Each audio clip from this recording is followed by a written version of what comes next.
Hello, and welcome to the humanity where we do the things with the stuff for the people. I am Matt. And I'm Tommy. Welcome back, everyone. Hope everyone had a happy Thanksgiving. I think we did, right? Yeah, Sure. Yeah. Yeah. Yeah. How many times can I say yeah? Well, sorry, my brain just got stuck. It's almost like I forgot how to do this.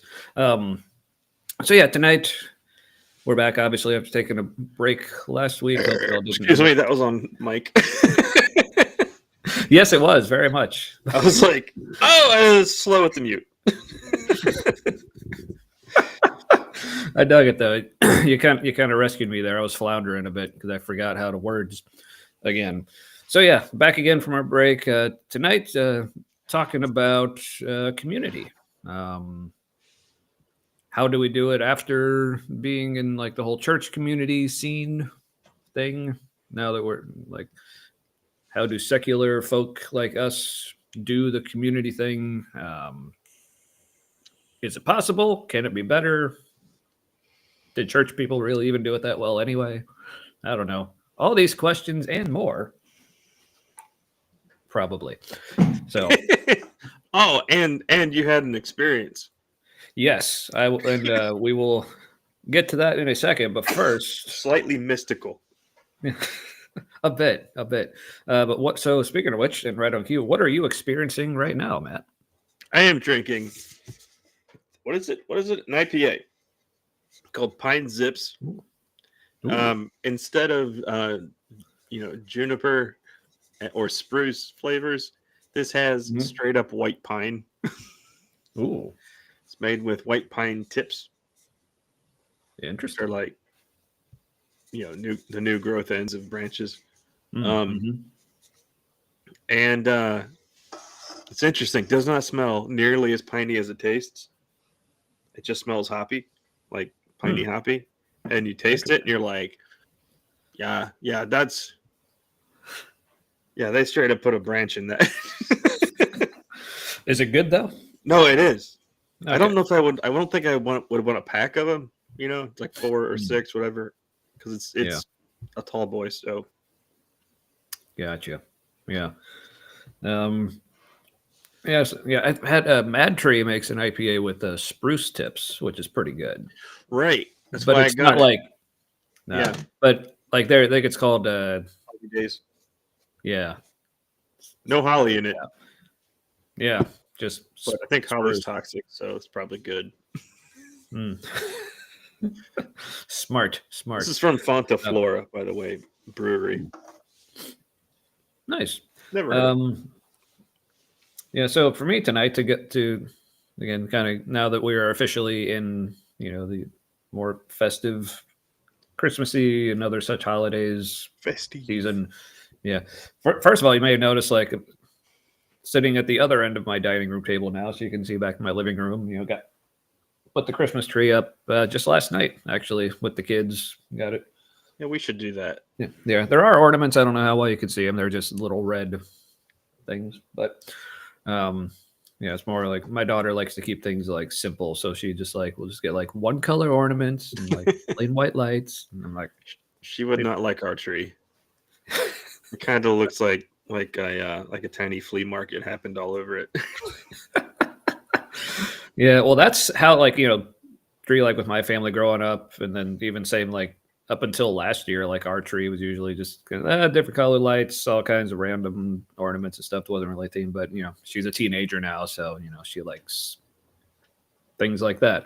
Which I'm like, I won't complain. One kind of ornament to put up, done.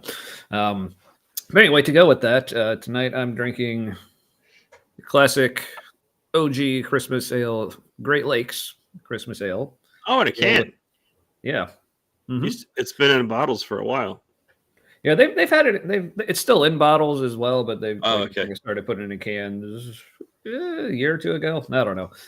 I kind of like it that way too. So yeah, it's got it's spices and honey. I think before it actually said specifically like cinnamon and ginger, or maybe something else. But yeah, but now the astute slash beer nerd viewers out there may be asking yourself right now, like, Tommy, like, that's basically a brown ale with some spices. Why are you drinking it in what is clearly a stout glass? And I would say, first of all, good observation. And second of all, nerd. That's because this is only my first drink of the evening. My second drink of the evening is something that Great Lakes has been releasing in cases along with the Christmas ale, 6 of each. A Cookie Exchange Milk Stout. Ooh. And I guess it's every time they release it, or if they're just like multiple ones in the same release, but basically it's supposed to have a different cookie inspired flavor depending on like which pack or case or whatever you get. This one is supposed to be like I think it's called a peanut butter blossom or something. I guess like the peanut butter cookies you put like a little Hershey Kiss into or whatever. Oh, those things. So yeah. So I've had a couple of them before. Like the taste, I think the chocolatiness is definitely more overwhelming. You only get like a little bit of like peanut butteriness, but I mean it's a stout. They're usually a little more on the chocolatey end anyway. But yeah, pretty good. But I was also disappointed. Like it's for like a stout, it's only like 5.5%, so it's not like super strong, and the body's a little thinner, at least for a stout anyway. But it's not bad. So whereas this, like it's just a brown ale, but this is like 7.5%. So there you go. You'd think the stout would be up there with it, but oh well. So yeah. The other one I have is from Tregs. That's how you pronounce it, right? Tregs. That's closer to like what the actual German would be. I mean, I don't know how they pronounce it. It's like Tregs, but it's probably also not German. Yeah, I think I've usually heard people pronounce it Trogs. Yeah, that's probably in English, probably how you would pronounce it. It's Troeges. But it has an umlaut over the O. Well, then the E is redundant. Because which makes me think maybe it's not German. Maybe it's a German, another language with umlauts. Well, no, I think maybe it is German, but they just decided to put the umlauts over it because they just wanted it to look cool or something. I don't know. But because from what I remember studying German, you could put an umlaut over an A, an O, or a U. But the way it changed the sound was basically the equivalent of making it so with an O, if you put an O over the umlaut, it's the same as an O, like a regular O and then an E. So it's like yeah. And also like a lot of people, I guess, it's kind of weird because a lot of people think that makes the words like look cooler and tougher or whatever. But as far as the pronunciation, it actually usually makes the vowel sound a little, I don't know, for lack of a better term, like wussier or whatever. So for instance, like with an O, like just a regular O in German, it's just pronounced like O, like long, like O. But if you put the umlaut over it, it's more like I. Yeah, it's like an O-E-R sound in there. Yeah. Same with like U. Like a U just by itself is oo, but with the umlaut, it's more like E. Yeah. A, it goes from to A. So it's not, it's not as bad, I guess. But anyway, so there's your German grammar lesson for the evening, everyone. It's like, it's all right. We didn't expect it either. So, yeah. So anyway, to pay off on your teas earlier, it's probably like the quickest we've ever paid off on one of those. I'm proud. So yeah, over the weekend, it wasn't just Thanksgiving, but I also, this was on Saturday night. Like, I was just at home by myself. The kids were with their mom. And I was like, you know what? I'll just have a couple beers. And I still got some gummies, which apparently I recently actually started working on me. Like, I still wouldn't really call the way they made me feel, like, I wouldn't really call it high. It's really like they just made me like really, really tired. It was like being drunk, but a little more like aware. So, yeah, it's almost like my brain like being more aware, but it was like almost not quite, but the best way I can just think to describe it was almost like a little upset with how aware it was of what was happening. It's like, I see what's going on here. Like, you little THCs doing your mischief or whatever. But But apparently on Saturday, I had like just the right mix of beer and gummy and watching a bunch of like extreme metal videos on YouTube, which was a lot of fun. Which I mean, I recommend that anyway. What But was it a hoppy beer? um, no, I think it was actually the Christmas ale. Oh, okay. But honestly, this was one of the two. I don't remember what the other one was. It might have been one of those spruce IPAs we were talking about, or it was the stout. I honestly don't remember. The reason why I ask is because, like, for me, IPAs can kind of the terpenes in the hops can affect, kind of amplifies it. Interesting. I can't tell if it amplifies it or if it just like grabs the wheel. Like, I'm taking over now, bitch. Yeah. But yeah, so this was like the first.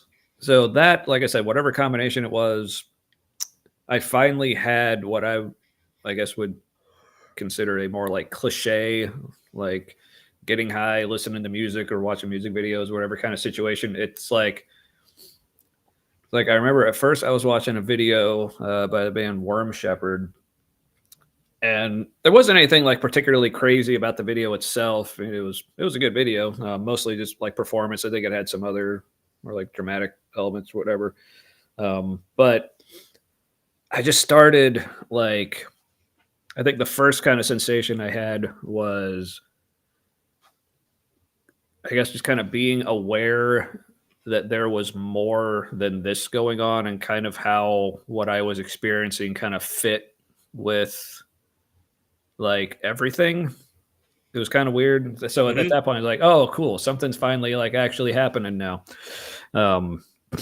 You're like, was it the feeling of kind of like, oh, this makes complete sense given everything else that's happening? Like it fit in there like part of the mosaic. It's not that it made sense. I think it was just more like I was able to be aware of this and everything. Not literally everything, but like a bunch of other things, kind of like at the same time. If that makes sense. Yeah. So, so basically, just both being very like in the moment, like, oh, I'm really digging this song. This is a cool video, and this is just like a meaningless part of everything, and this doesn't matter at all. But I dig it. But cool. And then right after that, my alarm. And then right after that, the video by this band, I think it's Mefarash, whatever. They're Swedish, but that word, based on like a lot of their lyrics, it seemed to actually include a lot of like Hebrew stuff in there. So I think it might be Hebrew. But anyway, they're like black metal, but like a bit more on the like kind of progressive end. Like they'll also add in a lot of like chanting type singing, and like all their songs are like super long and like a lot of like, I don't know if I'd call it droning, or whatever, but they'll basically like just sit in on a part and just like keep that same thing going for like minutes and then like switch to something else. But the video, all it was just an extreme close up on someone's eye. And it was like, it started like it was closed, but like you could see the eye underneath the lid, like looking around like it was in like REM sleep or something. But then it opened and like kept looking around. But it was cool. Like sometimes it would blink like with the rhythm of the song, but not all the time. And like, but that's literally all it was. And this was like a 7.5 minute song. So it was literally just staring. So I was like, okay, this is the perfect kind of video to be watching when high. This this is making total sense now. I find the droning music like there's a band I can't think of at the moment. Like meditative kind of stuff. Is kind of opens brain doors. Yeah. Oh, for sure. Like even without the weed. Yeah. Yeah. But I think what kind of occurred to me while watching that is, first of all, just like eyes like that up close are kind of gross. Especially there was something like with the lighting. I think they maybe like up the contrast or whatever, so you could see like I don't know if you could necessarily see like individual pores or whatever, but like you could see like all the individual eyelashes, and you could tell like, oh, this is just skin like on the eyelid that I'm looking at. Then like the eyeball itself was kind of cool because like you could see the iris really well, and but then you could see like all the blood vessels in the sclera and whatever. But what I kind of was thinking during that, it was like, man, like looking at things like that up close, like I just like took some notes on my phone of thoughts that were occurring to me. The one I put on this one was like the supernatural disappears as you zoom in, because what I meant by that was like because people talk, especially like theists or Christians or whatever, like talk about the whole like intelligent design thing. Well, they say, well, look at the human body and everything, and how beautiful and how well it works out. But I'm like, but the more you like zoom in on stuff, things like look a lot less beautiful, and it just looks weird. And you're like, I don't think anyone, if complete like clean slate, just like no knowledge of like gods or any of the like design arguments, or maybe necessarily people or whatever, but if they for some reason like still had like thoughts and like developed enough brain to have such thoughts, but no knowledge of any of all that stuff, I don't know how that would work. But if you could take such a person and just show them that shot of like a close up of an eye like that, like I think probably the last thought that would ever occur to them is like, wow, that is so beautiful. Clearly a loving creator made this, Is that making sense? Mm-hmm. Yeah. So like and it started because like before the show, me and Matt we're talking about this book I read or listened to about like evolution and like how it all works and how everything, it may look like some people may think it looks like more like intelligently designed, but like the more you look at it, it's like, no, this is just kind of how things just happen, like naturally emerge or whatever. So, but this, like I started looking at it, like it's almost like the weed like increased my naturalism, which I think is maybe not the experience a lot of people have. Naturalism like, oh yeah, intensifies. Yes, exactly.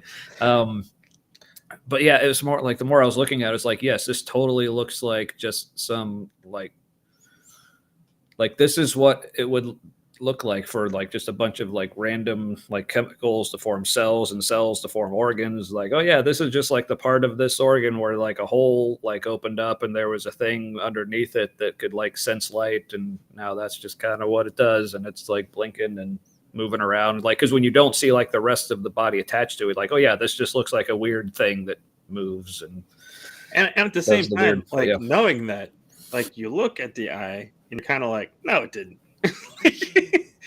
You know what I mean? Like if you're like, just lots of little tiny parts. Like this is just what these things do when when reality dictated an eye was needed. You know what I mean? Like, yeah, or just natural selection. Say, hey, that's beneficial. Like, keep fucking and make more of these.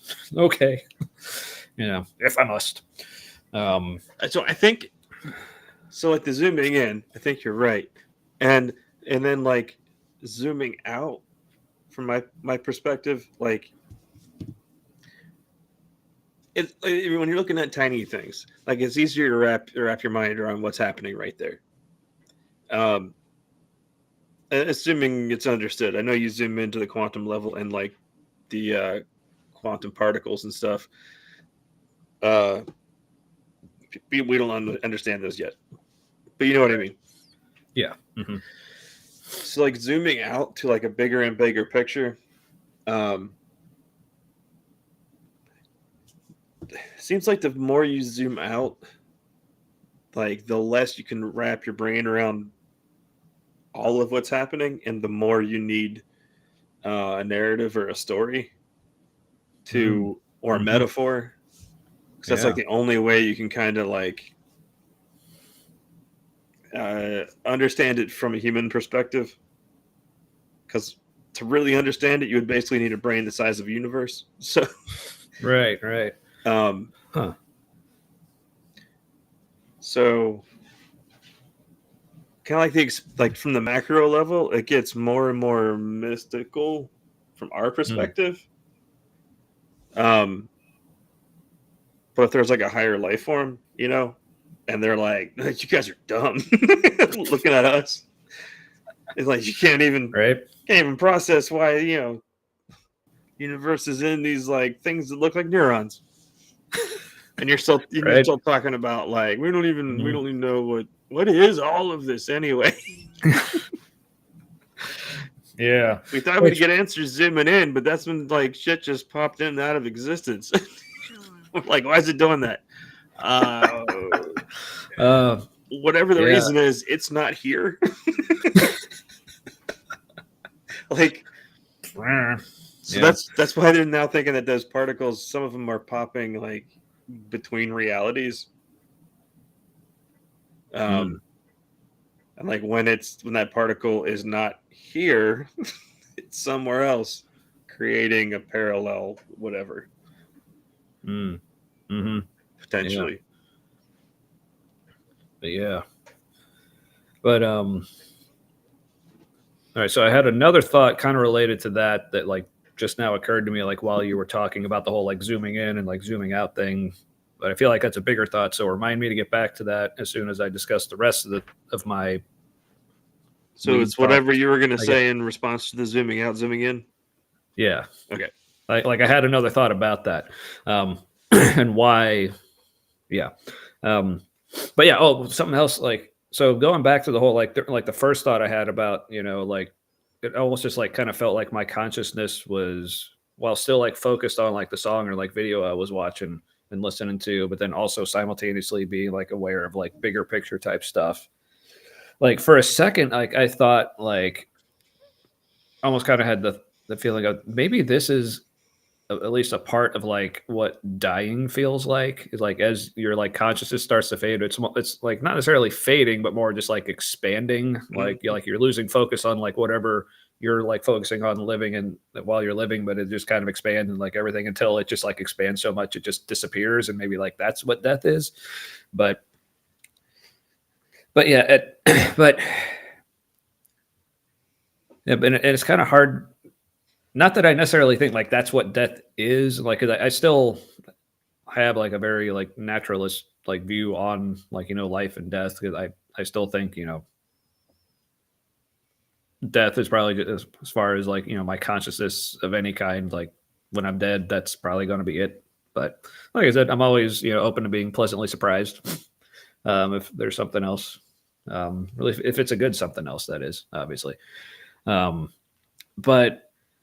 But I was also like, I also went into it like I said, like it's almost like getting high kind of intensified my naturalism in some ways and how I was thinking of things. Now I will admit, obviously, I have a little more of a bias towards that, because also like, because when I hear like stories from other people saying like whether it's like weed or mushrooms or other kind of like psychedelics or whatever they go on, and they say like that like completely opens their mind, say, oh, I understand reality now. It's like you see it like so much differently. But it's almost like, but the way they describe it was, some people anyway, the kind that kind of bugged me, they almost describe it as like, well, I'm seeing like a more accurate picture of reality. But mine's like, no, you're just seeing a different picture. It's more information, I guess. Yeah.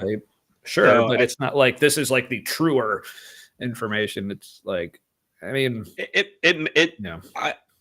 from my own experiences, I think it's fair to say that like it feels more real, like that perspective, the bigger picture or whatever that is, or it's more like a lateral picture.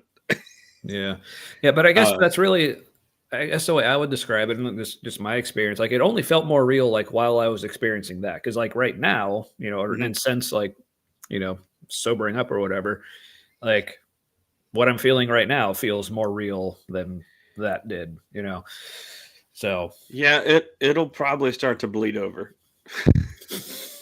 Oh, good. Because I think part of like for me, part of it was it was like a bigger awareness, and then when I wasn't under the influence, then I didn't know where to put it.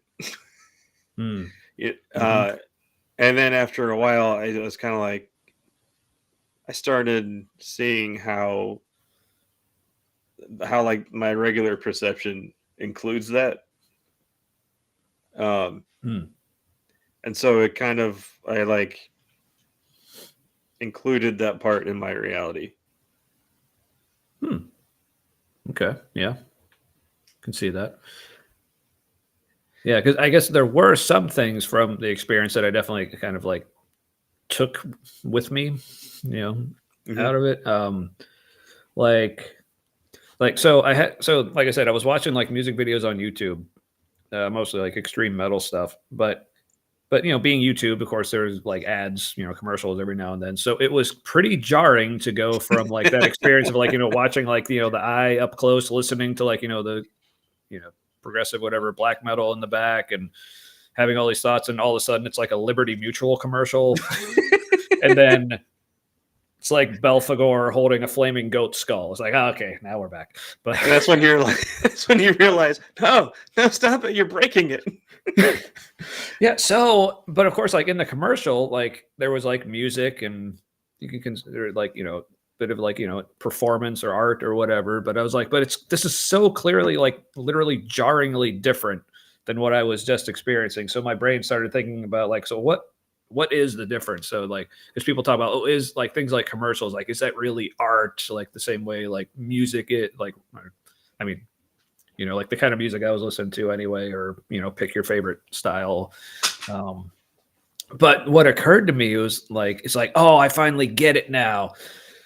And at the same time, when I thought that, was like, oh shit, now I'm one of those like stupid cliche dudes getting high saying I get it now because I feel like I get it now, but it's like I couldn't escape, I guess. No, but like I know it's cliche, right? And at the same time, like I do feel like I get it more. I couldn't I couldn't really explain it to someone, which is why I was glad you had it. You had an experience because it's hard to like describe it because it makes sense in your head, but then you realize like saying it out loud, you're like, it doesn't make sense to anybody else. Yeah, unless you've experienced it, yeah.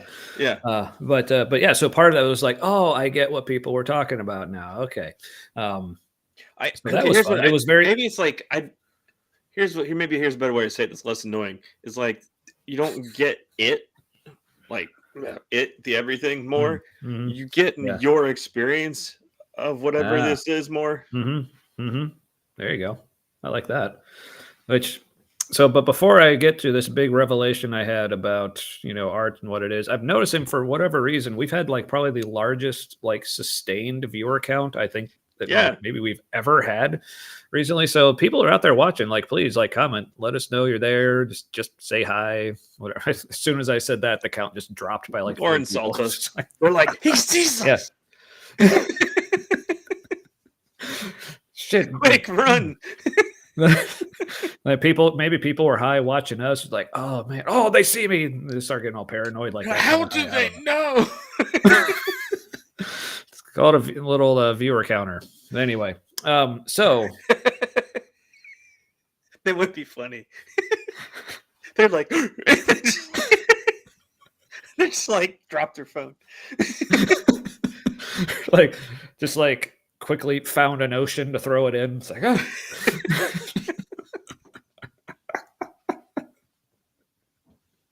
oh. Anyway, so I had this realization about like art and like how to differentiate. Lost even more. Like, don't talk about it. You guys are weird. I mean, it's still pretty high for us anyway.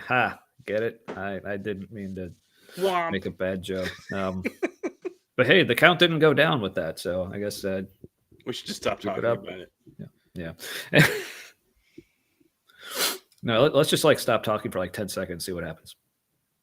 Freeze frame like it locked up.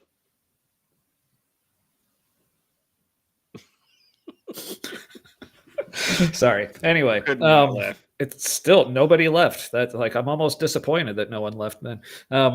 So anyway, so I had this realization, like the difference between like the music I was watching that was like very artsy. Someone came back. But then comparing that with the commercial and like without, but the way that made sense in my mind is like, oh, I get it now. When art, like people, like it's one of those things like is art is like it's like whatever's like Supreme Court justice said about pornography. It's like I can't define it, but I know it when I see it. I think that's kind of how most people are with art. Like it's all about. I think it's really just about like the feeling it makes you feel. And Yeah. I think that feeling is the way I described it was art is all about giving you something. But things like commercials or marketing or like other kinds of non art, they're more about trying to get something from you, like or trying to manipulate you in a certain way. Now, Yeah. to a certain extent, I think like true like music as an art form can also be used like maybe like manipulates like kind of a bad way to put it, but they're definitely trying to give you some kind of feeling or like get some kind of reaction Yeah. from It's a you. But genuine yeah, yeah, contribution from the artist or musician, and you can like, right. Yeah, but it feels more like they're like inviting you into what they're experiencing, right. not I'm trying to make you feel a thing so you can buy something from me or vote for me or whatever, the Yeah, agenda like is. commercials and marketing, or just like Sugar Ray. Remember them? Yeah, Oh, they weren't trying to contribute shit. They were trying to take something from you. That's the band I thought yeah. of when you texted me that. I was Ah, like, well, okay. what kind of music is that? Sugar Ray. That's like they were Yeah, because legit just trying to make music for money. right, and I think no, but and I would say like part of my thinking with this was okay. I think this is maybe why people act like so averse to a lot of things. I think a lot of people, like if they can tell they're being manipulated, then like we kind of react negatively to that. But I think with music like Sugar Ray or like other things like that, like there are some people who like genuinely enjoy that, even if they know, yeah, I know they're just like trying to make songs that are popular so they can get a lot of listeners, a lot of money, and sell a lot of tickets and T-shirts or whatever. But I still like it. But so I guess that just comes down to because I also know like people go to music for different things. Like a lot of people don't really go to music for some kind of like deep connection with the artist. They go to it like just for the fun. Like I just enjoy listening to music and I like music that's fun and singing along and dancing with my friends and like see I don't have as much of an experience of enjoying music with friends because most of the people I've known in my whole life hate the kind of music I listen to. Which is another reason I appreciate you, Matt. Oh, well, And thank you. I another used friend, to not like it. yeah, and other friends like you. Yeah, we need to see more shows together. Speaking of Yeah, which, those, maybe some um, good like yeah, like international national bands would be good, and then like anything the good that's local too. So yeah, that yeah, stuff will be cheaper and still good. no, for sure. Um, let's see. So yeah, so that was my opinion on like music, like as art versus music as not art, and I even kind of hesitate to call it not art because I mean it's still on some level. Yeah, I mean, who am I to say it's art or not? But I think just that feeling of But you just came up with a definition. right, and I know it's a pretty good definition, but I'm trying So to be humble. I know. Okay, now the people who put that stuff together, they're like, having been in the design field briefly, like there are. I don't know how people would do it for commercials, but and advertising, but there are people who like to do it well is kind of combination art and science. Um, but that's like on the individual level, and then Mm, but something cumulative happens when you get marketing or like target market groups involved, and it like takes mhm. somebody else's something else that was done artfully and just kind of fucking shits on it. Right? Yeah. I mean, I think that's, I guess maybe an example would be like why a lot of people were so pissed off that they recently redid the movie The Crow. Because like the original was like, I mean, I saw it like when I was in high school. And even though I was kind of in like that scene, like kind of like, at least I would consider myself kind of like wannabe goth kind of person, but I was into that whole aesthetic. But I remember watching it and me just personally, like it didn't really do anything for me. I was like, it was fun, whatever. But I understand a lot of people like super into it. It's like a huge cult classic or whatever. It had an So indie then- movie feel to it too. Oh, for sure, definitely. Oh, they got to play that at the Esquire sometime. I will go to that. Ooh, see, I probably would, just to see it again, especially like in a theater or whatever. Yeah. So the Esquire in town is it's a movie Yeah. theater. I think there's two of them. And they play old movies, and the theaters themselves are like tiny. They're like fun size. yeah. It's like like old classic, classic movie theater type of vibe. It's really cool. Like the velvet seat kind of vibe. I don't know if they're actually velvet, but it yeah. would totally make sense if they were. Yeah, and they do show some like current movies. I remember that's actually where I saw Napoleon Dynamite when it first came out. I saw Hot Fuzz there with you and your brother. Oh yeah, that's right. Yeah. That was there. And then I also saw movie Django, like the original like spaghetti western, not like the recent Django Unchained or whatever. I think that was Tarantino. This was like the original Django. I had no idea there was a Django. Yeah, it was. I mean, I guess I don't watch too many spaghetti westerns, but I guess was it blaxploitation? No. The Okay. I don't think there are any black people in it. Actually, there usually were not in the classic westerns. Yeah, it's a bunch of honkies. Which, by the way, maybe that's why a lot of conservatives want a John Wayne president.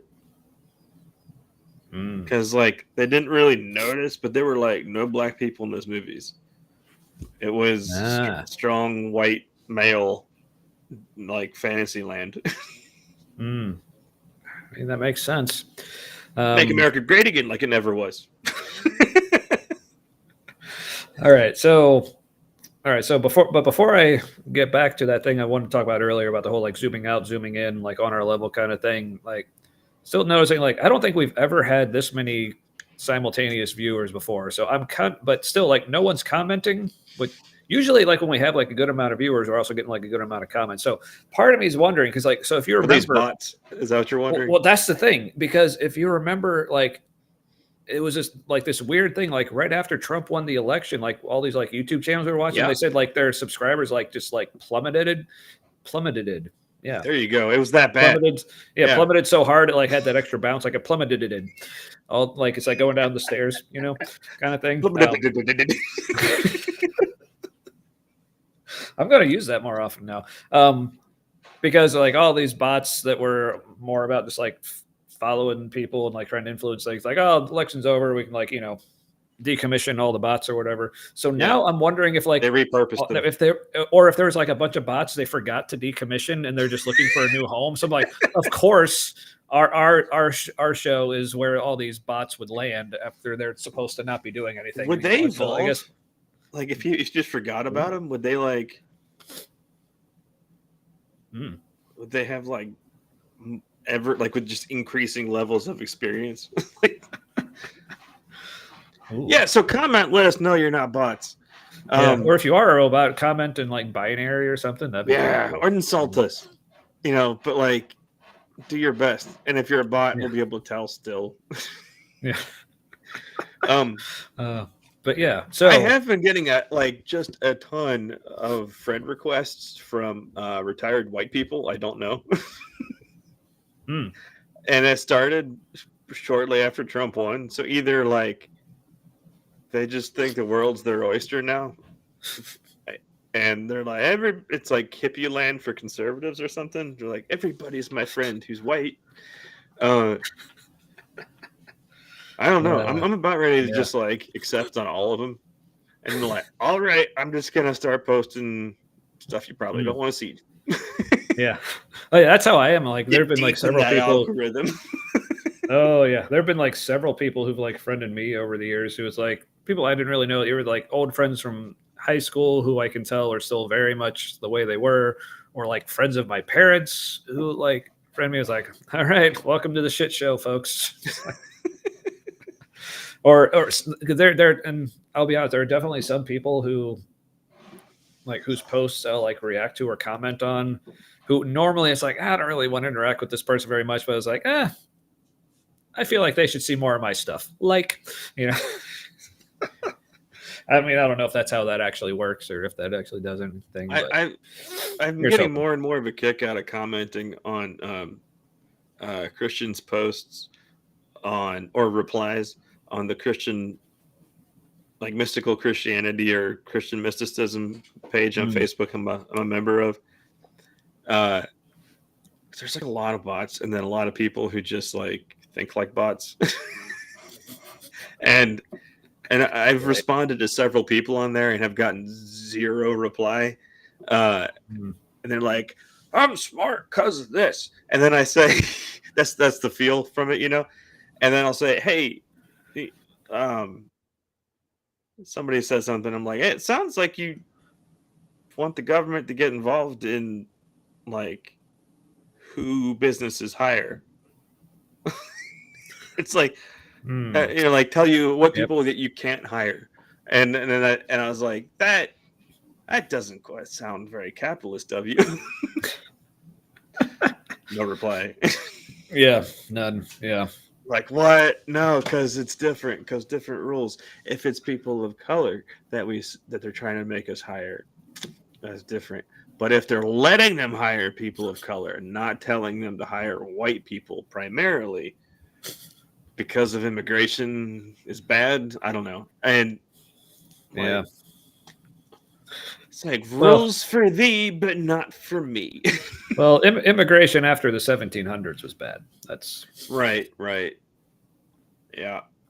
Anyway. I also realized recently it's probably offensive to call Native Americans because no, they're just native. Calling them Americans is like, yeah, we retroactively take ownership over all of you. That'd be like if you were to like invade China, but just like rename it, I don't know, Superland, like, and then just call everyone, "Oh, you're native Superlandians." They're like, "No, we're Chinese." Calling the Palestinians native Israelis. Oh, yep. See, that's very like apropos. It's like kind of like just it's kind of erasing their history in a way. See, what I'm learning here is like we're starting to talk about like the Middle East and like Israel, Palestine, and like we literally have like our highest viewer count ever. So I think like who would have thought? We're all over the map so far. I have like no we're idea how to we're like this literally like this is like 3 times as many people as we would normally have like on a good stream. So hey, if it's I have no idea what's happening right now. Making me feel good. Yeah. So I guess I should finally like pay off on that tease from So earlier, back to talking about when I was high over the weekend watching metal videos, and like and I had this idea of like the more you zoom in, it seems like the divinity of anything like kind of disappears because you see things just kind of down to the nitty gritty. And this particular answer would just example just like a super close up on an eye, and you can see like that's actually kind of gross looking. I don't know why anyone would think this was like some like beautiful, wonderful design. It just kind of seems like a gross thing that just kind of happened, but there's something kind of mystical about it. The fact that it even exists. No, that for sure. But it's anyway. Sorry, I was hijacking. Never mind. Yeah, and mysterious, definitely. Okay, yeah. But I feel like I kind of get that same feeling. So also to warn you, this is a thought. Like I don't know where this is going. This is like, hey, these are some things that kind of sound cool to say. We'll see if they make sense or make you think anything. I've never been on this roller coaster. Neither have I. Let's go. If you have, please comment below. So you get that effect like zooming in, you kind of lose the whole like beautiful design. Must have been a wonderful, loving God who made this. Like the closer you zoom in on things, some people it's the opposite, I guess. But I get kind of the same thing like when I like zoom out to like the macro level, because I get that same feeling of like when you're looking at like galaxies and the universe and like planets and stars and all this stuff. Like, yeah, this just like looks like a bunch of random things just exploded, and this is just kind of what happened, kind of thing. So I wonder is there something to like we only see or think that there's something more to it when it's on our level, and it's like at a level like we can understand better, so we can like maybe think about it deeply or on a certain perspective. Like, oh, well, this clearly has some sort of like divine. Oh, kind of like the built-in human arrogance. Yeah, that could be. Yeah. I mean, it's like I've said, like kind of connected to this, kind of not. Like it's why I don't like how it seems for a lot of people when they talk about like the natural and the supernatural. It's like they think that just like the limits of like human understanding and cognition are like some sort of like magic barrier. So like anything within that is natural, but anything beyond our understanding is clearly supernatural. Well, hey, deeplier. Yes. See, everyone, this is how you comment. We'll Eric knows how show to it. do it. We'll show it, even if it's like. Did you say deeply, or did I miss that? I didn't say defleer. Maybe I did. Somebody did, or Did she I? heard somebody say it. Ooh, That's my Maybe wife, we by should- the way. yeah. We're like, maybe we should have said it. Yeah, man. So, well, thank you for saying it anyway, Aaron. So yes, I don't know. There's just something to that, like, as we're viewing things, just like on a level we understand more. Yeah, we just like reach more of those conclusions about. Yeah, well, this is clearly divine. This is clearly supernatural, or whatever. Like, no, you didn't just drop in. I mean, you're doing what people are supposed to be doing, like watching and interacting. So never apologize for that. So. Yeah, you know what? To like looking at something and saying clearly, there's more to this. I think that is, and then we develop dogma around that. But Right. I think there is something. Okay, we are smart enough, and maybe that. And doggone it, people like us. Sorry. Doggone it. Okay, we're smart enough to kind of understand this reality and kind of understand the smaller parts of this reality, and so I think it makes sense to assume there's a bigger picture, that there's like something beyond what we can understand. Um, And then in classic human fashion, we we say classic human. right. And here's a story that explains all of that like we kind of agreed on over time. But it came from God. And and so like it was kind of delivered to us by like the bigger structure of how this all works. But you know what I mean? Like we're like probably not even in the middle. You know what I mean? We're kind of near the bottom, and in understanding or awareness, just because like we haven't even gotten off this planet or interacted with non-human intelligence on any kind of like large level that we know of. Maybe our government has. It's looking like they probably have. Also, looking like in classic human fashion, they're like, we don't know how this works. How can we profit from it? Not break it, but get real close to breaking it. Yeah. We don't understand this. It could be 5 other species, at least, that they're like are on Earth right now that we don't know about. They're like, right, where's the profit? And we're just like, no, do you understand? If they're on this planet and we haven't found them, and they're like in like these like craft and stuff, it's like we're alive because they allow it.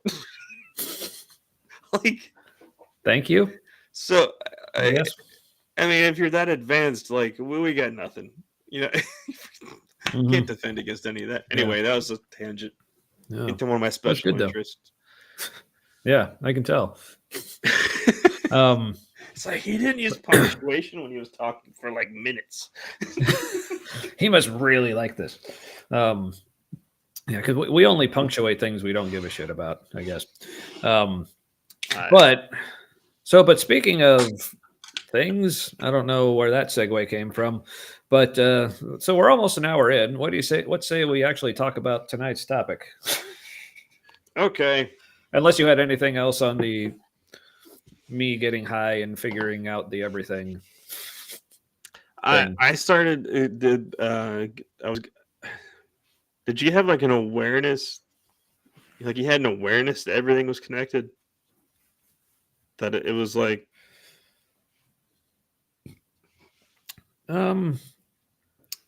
kind of. I guess it's so hard for me to describe. Like, I guess like going back to like my first thought about whole like as I was watching the video and like I felt like my consciousness was expanding or whatever. It's more like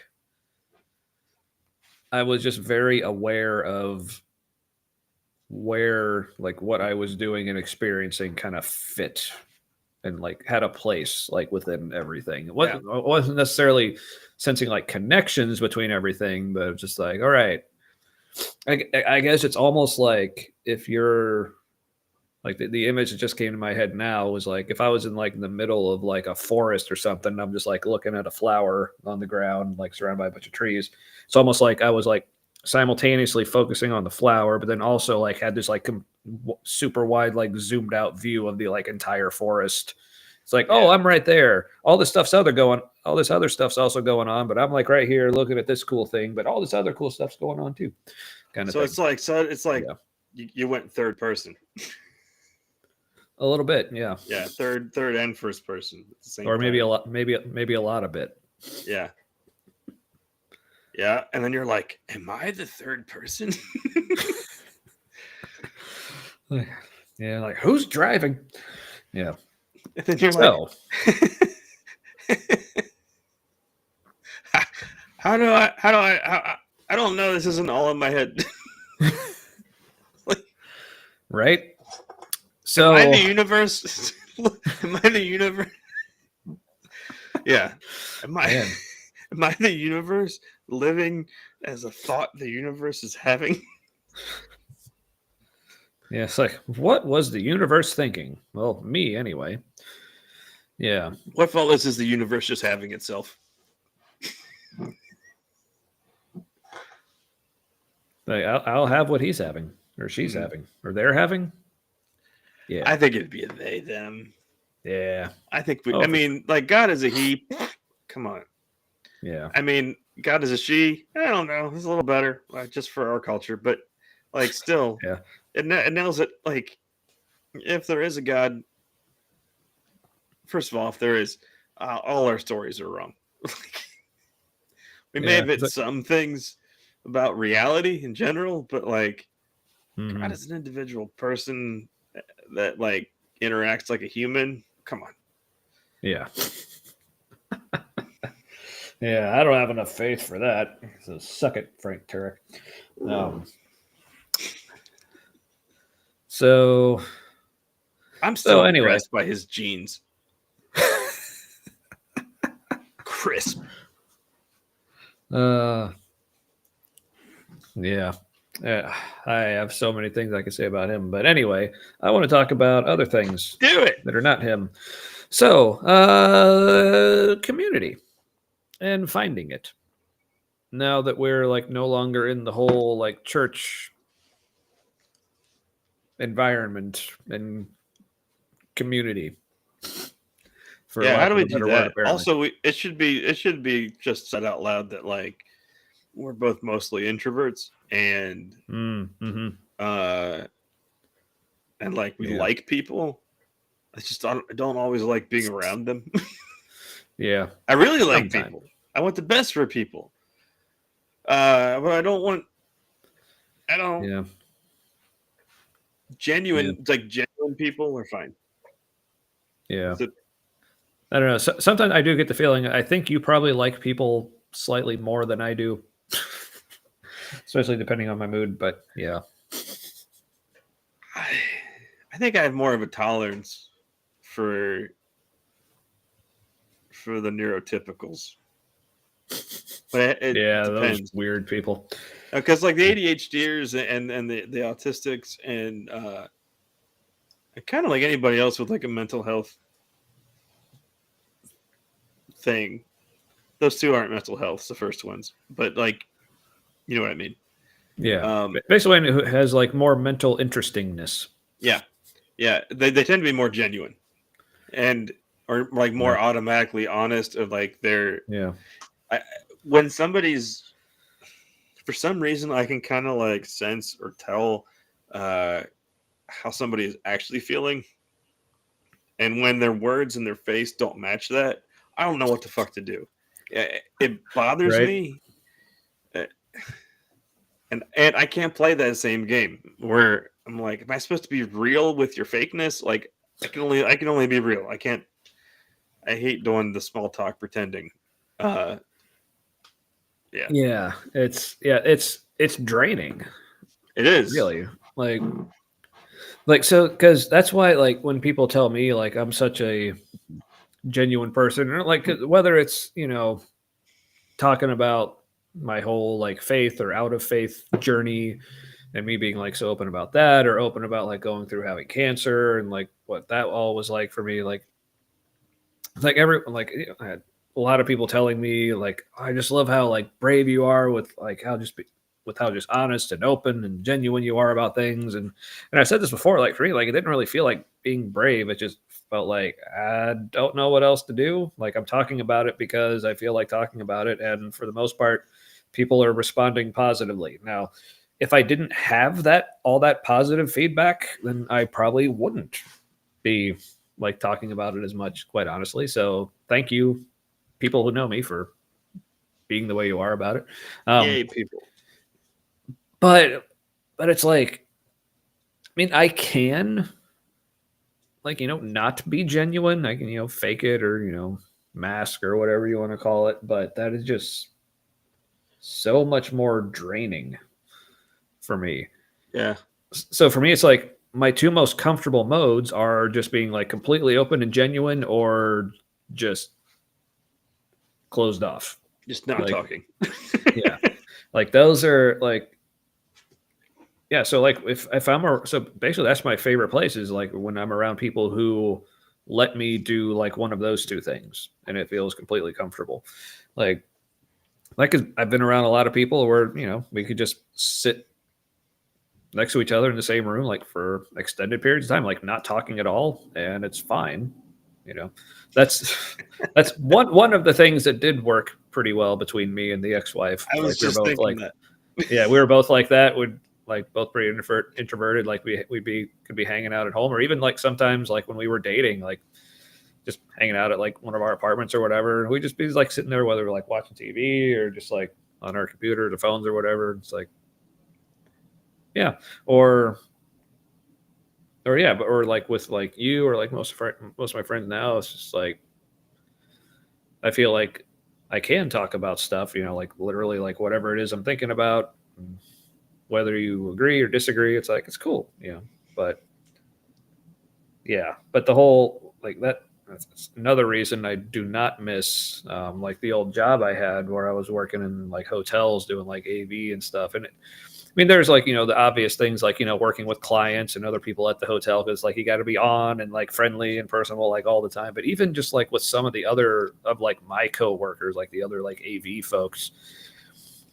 especially when it came to people who were just like so negative about things all the time. Yeah, that's hard. It's like I hate being around them, because like the way I put it is like I just cannot keep up with your negativeness. Like I can't, because I feel like when I'm around someone and they're being like super expressive about something, I feel like I kind of have to like match their energy or whatever, if for no other reasons. Like I don't know what else to do in a social situations. I'll just do what they're doing. It's like, but this is what the people are doing right now. I'm a people. Yeah. But with them, it's like I am not as upset as this person is with this situation or whatever, and it's just kind of exhausting. But yeah, now I don't know how many quiet moments me and Matt have, because like I think for me it's definitely that comfort of like, oh, someone I can actually talk to. This is great. So like, I'm often talking. Yeah. But I take advantage of that the chance to talk about like what I'm actually thinking about, and not feeling like I have to fake things or whatever.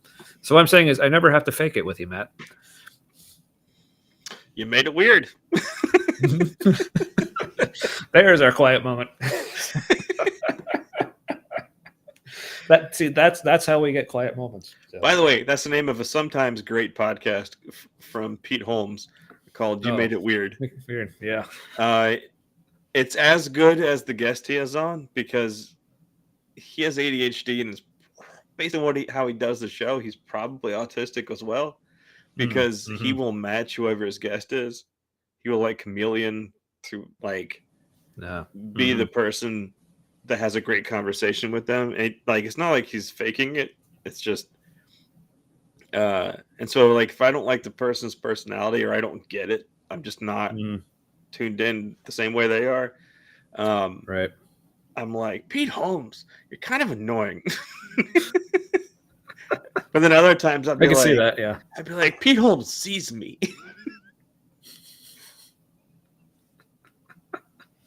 He's a former Christian, so like we have that in common.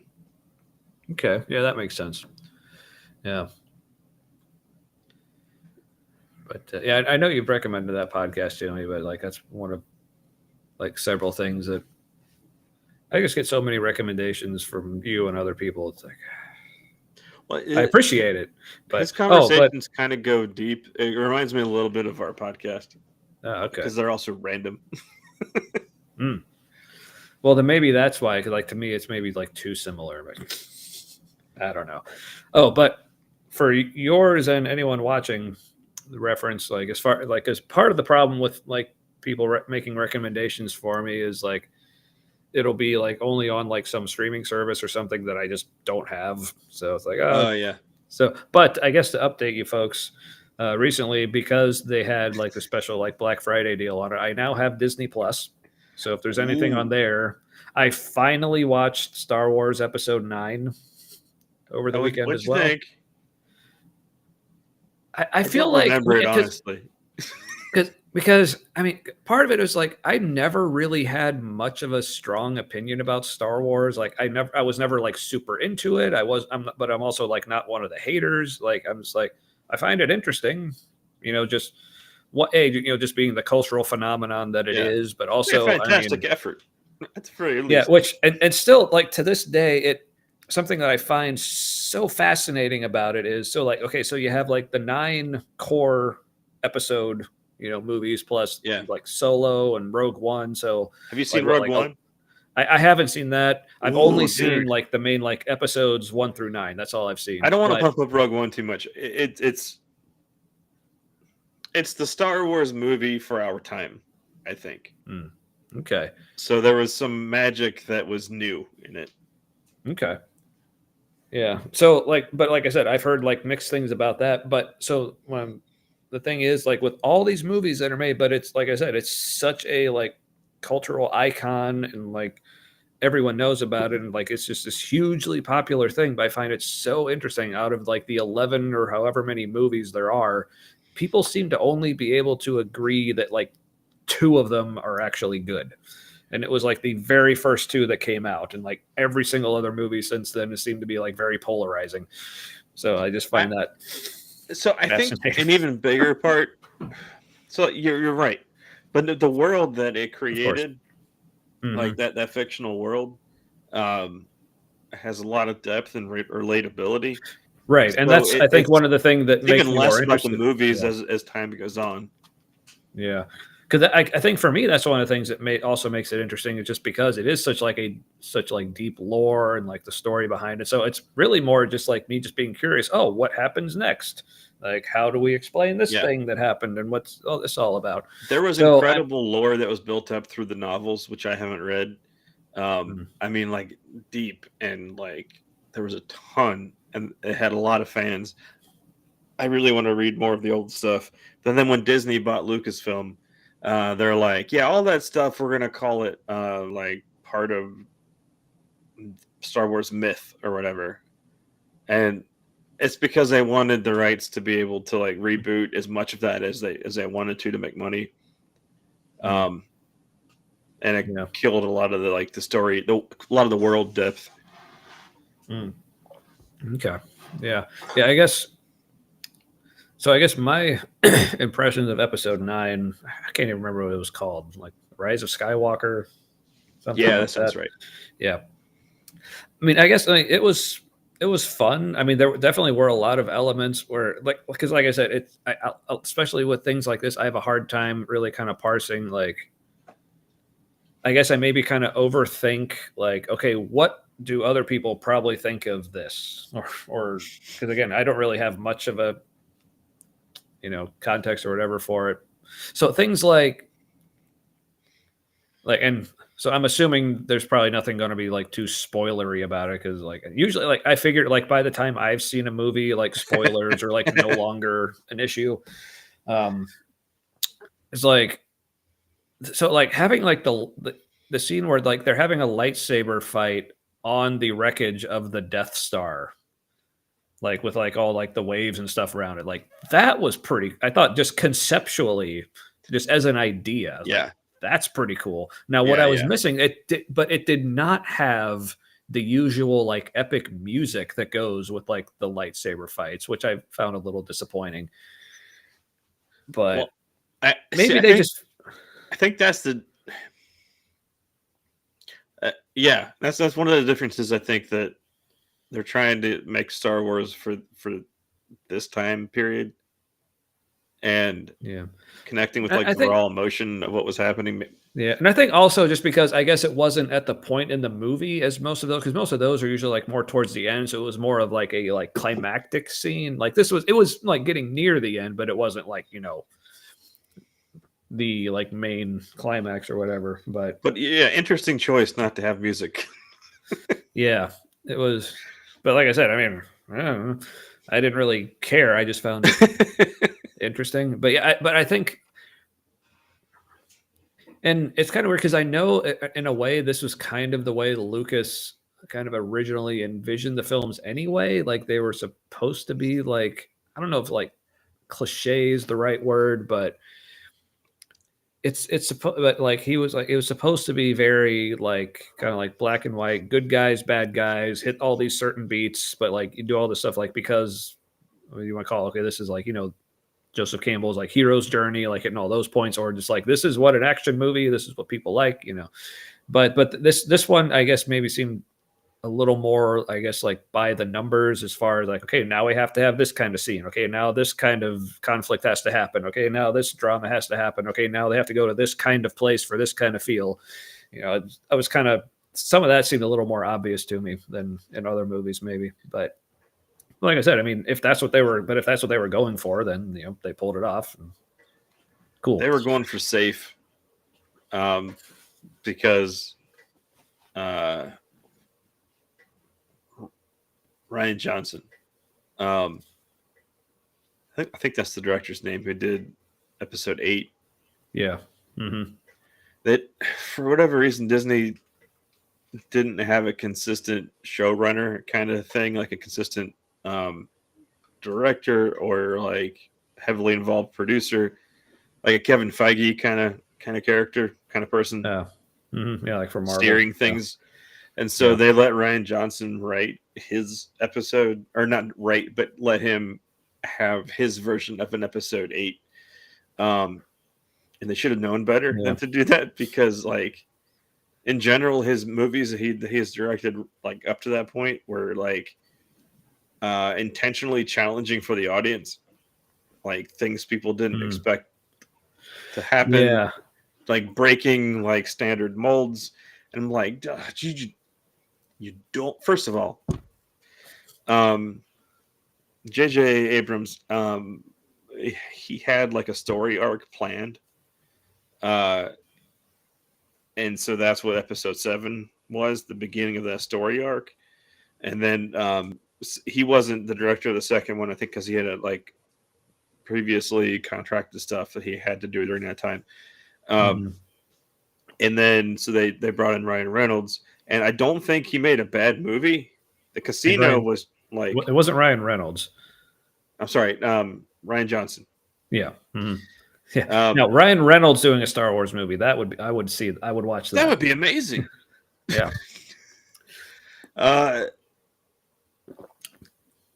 Yeah. Other than the casino scene in episode 8, the casino planet, like that made no sense.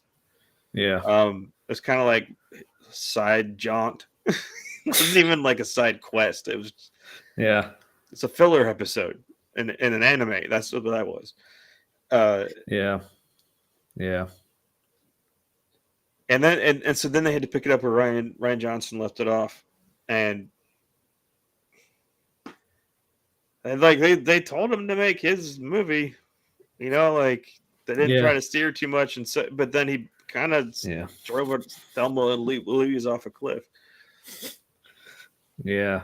So basically, my impression of episode 8, or the biggest thing that stuck out to me about that, was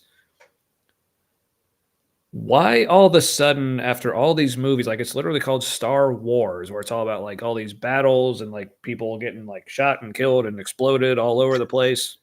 Like, oh, now all of a sudden everyone's like, hey, you know what? Like, I don't know if I like all this. Like people dying is actually kind of bad. Why are we doing this? It's like, right. That was handled without nuance. Yeah, it's just like, okay, yes, good point, but I feel like this is not what people are coming to Star Wars for. Agreed. Right. It was Star Wars fans, correct me if I'm wrong. Like it wasn't a bad movie. It was just not a good Star Wars movie. There you go. That's probably a good way. Now, and I think I've shared this with you, and I think you agree, but for any, like, people are still watching, but you're not commenting. So maybe if we start giving more hot takes on Star Wars, that might I refuse to believe you're real until you comment. Yeah. Aaron's real, which we appreciate. And Matt probably especially appreciates.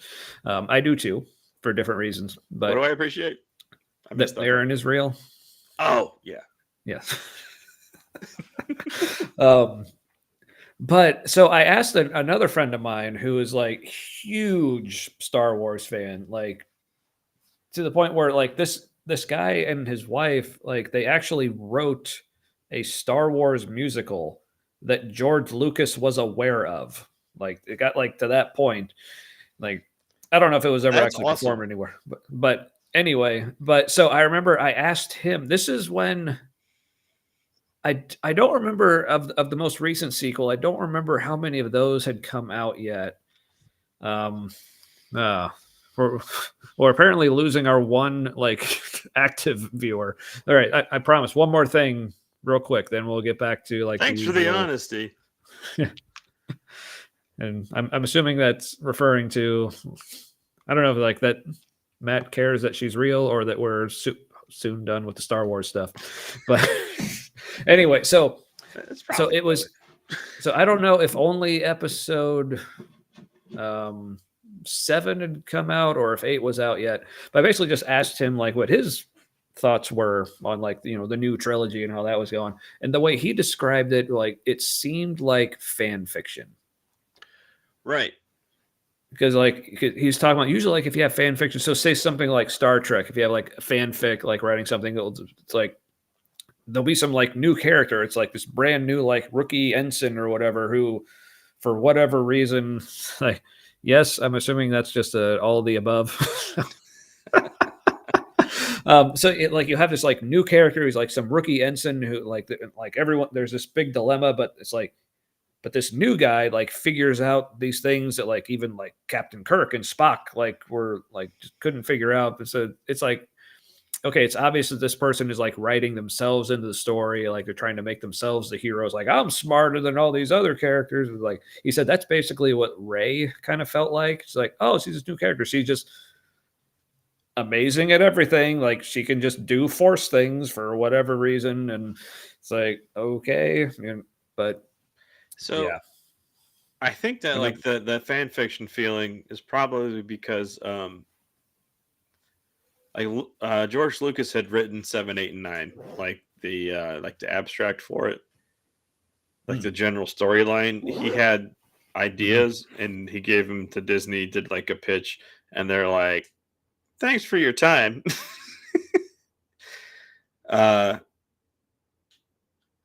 Basically, Luke Skywalker was going to be more of like a monk, kind of like spiritual. Like he was a new kind of Jedi. Like he was like the Jedi developed further. It was interesting. Yeah, it could have been cool. So there's somebody named Dave Filoni who did a lot of the awesome stuff with Lucasfilm cartoons, Clone Wars and stuff, and he's heavily involved in the Mandalorian, which you should watch now that you have Disney Plus. Oh yeah. It's very good. But Dave Filoni was like, he like basically tutored under George Lucas, for just like really got in the feel of the world as George Lucas saw it, like the Star Wars world. And they didn't want him involved with the last trilogy, and so you didn't have that like connection to the original, like the soul of the person who was like where the first three movies came from. When I say soul, I mean, you know, whatever makes that person tick. Right. Yeah. Yeah. So it was fan fiction. Yeah. Less people think we're getting a little too woo on here. But yeah, so we went on a like 15-minute tangent about Star Wars. Yeah, maybe more than that. But I don't even remember how we got here. But real quick, even though we've moved past the whole like me getting high and understanding everything, like did we? Like I said, well, apparently not, because now I want to talk about it again. Speaking of whole like getting woo, it's like, well, now I forgot where I was going to go with it, so fuck it. Anyway, yeah, naturalism intensified. There, that's so community. So Matt, so I don't know, which do you want to like talk about first or focus on? More like what community was actually like while we were in the church? Like, was it really any good? What were like the positives and negatives, or like now coming out of it? Do we need community? Is it possible? What does it look like? Or is it true like what some of the apologists say, like, well, we need Christianity for community, otherwise there's just nothing to base it on, kind of like morality or whatever. Yeah. Oh, that's like a sore spot for me recently. Ooh. The whole like, you can't have that without God. I kind of want to press it. And yeah, the longer you're in fundamentalist like evangelical Christianity, the like the more you believe that, and the more you forget having it before, in the before times. In the long ago, yes. And like in your case, because you grew up like in a Christian like fundamentalist environment, but like when you were a kid, before you cared about what all of that meant, you know, like there was something else. There was community or an identity or goodness, and at that point, you know, like you don't know God in the dogmatic way. So no, yeah, the whole like you're broken without God. You can't do anything without God. With God, all things are possible. You know, except saving the children from the cancer, like stuff like that. Yeah. No, but he apparently saved this like 38-year-old dude from cancer, only for me to immediately turn around and stop believing in him. So I mean, honestly, like kind of wasted his ways, Tommy. Damn. Yeah. God likes a good underdog story. He turned himself into the underdog in my story, so that's wait, all right. This is one of those moments where like one of those high moments where you're like, what? How is it that simple? It's like for humanity was so sinful that God killed himself. Quite an admission in there, in that logic. Ooh. You know? Admission of what? Like, isn't that God like admitting it's his fault? Ooh. He's like, they're so sinful, I'm gonna kill me. It's like, well, I mean, and it first, well, and it matches. How would it fix it? It's like, we'll figure that out. We'll fix the logic in post. I was gonna say that's in the sequel. Revelation is the prequel for the sequel. But that's like an old like media Right. like production term. It's like when you like make like mistakes in the recording process, like oh we'll fix it in post. It's like we'll fix the logic in post. Don't worry about it. Yeah. But Revelation is fan fiction. oh yeah, Yeah, absolutely. it's somebody's I mean version. that's Somebody going, wouldn't it be cool if? yeah. I mean And then they're that's like, I mean wait, that is true. It's like, nope, you're probably just crazy. I mean that's apocalyptic literature. Essentially, it's all these people saying like, "Oh, things really suck for us now," but man, wouldn't it be great if it didn't? Because God, yeah, But just based on how that's written, like, I think the author of that would be like, no, that was just me trying to make a point. Like, yeah, right. this wasn't just like, and that was only thrown in. I'm ending my tangent after this. That was only thrown in because when they were writing, they were putting together canon to try to unify all the different like parts of Christianity into kind of like a whole, a cohesive, dogmatic whole. I'm using that word a lot tonight. They threw that in because it would have ostracized there, because there was like a lot of Christian groups that saw that as part of Scripture, like holy writing, and not including it in the new canon would have ostracized too many, and would have splintered what they were trying to bring together. And so it was kind of a political move. Oh yeah. And I think that's obvious because it doesn't match anything else. Yeah, because it totally breaks the whole. Because like people tend to have this image of like God. There's like I guess people like Marcion took it to a bit more of an extreme, but even like today's Christians who will say like, oh no, God's like all good throughout the Bible, but it still seems like there's like an Old Testament God and a New Testament God. Like New Testament God is absent. Dude's not to be found in the New Testament. He's assumed to be there. Yeah, I mean he has like a few lines in Acts, I think maybe. Does he? But yeah, there's a couple points where. Well, Acts is fan fiction. It's historical fiction. Yeah, there's that too. But yeah, certainly not to the degree that he was in the Old Testament.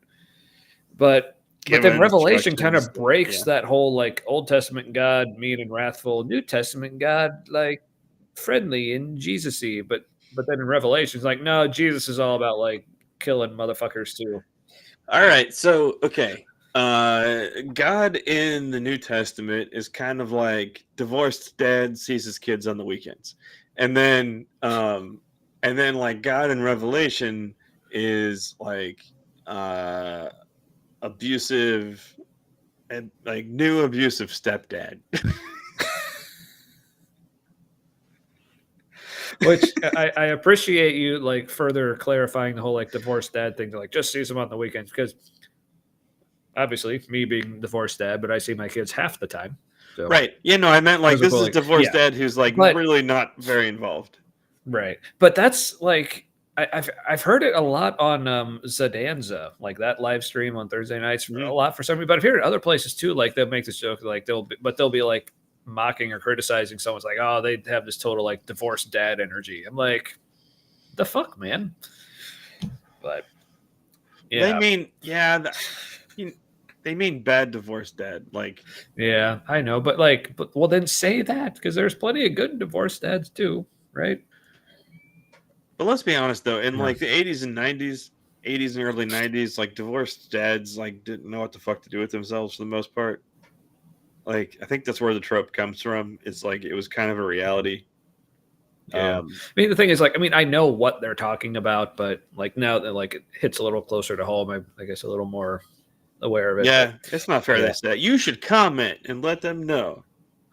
Yeah, it's but like, I haven't been able to catch them live in a while, so it's like, yeah. Anyway, but then you could, and you'd be like, I am one of the 150 people watching this live stream, and you have offended me, sirs. Yeah, I was proud of like one point. I I did submit a super chat once, and they brought it up, and Dan like enthusiastically agreed with me. I was proud. Dan's a good guy. He has Yeah. resting high face, does he not? Oh yeah, I just assume he's always high. But He always seems a bit sweaty and high. But yeah, which cool. It works for him. yeah. It's a cool vibe. I dig it. But You see the one well, recently where he wore a hat? yeah. But I love that they brought back Baggy and added Oh, Bingo. yeah. Like that's been so for people who have no idea what we're talking about, go on YouTube, look for Zodanza. It's ZODANZA. It's called that because like the two people on it, they have their own channels. So there's Prophet of Zod, so that's the Zod, and then Objectively Dan. But I guess his channel isn't actually called Objectively Dan. It's called something else. I don't even remember. Yeah, I think that's just his general screen name. Yeah. Anyway, okay. So check him out. When you look at a still of that show, right, just like a freeze frame, it looks like a divorced dad and his adult son. You know. So,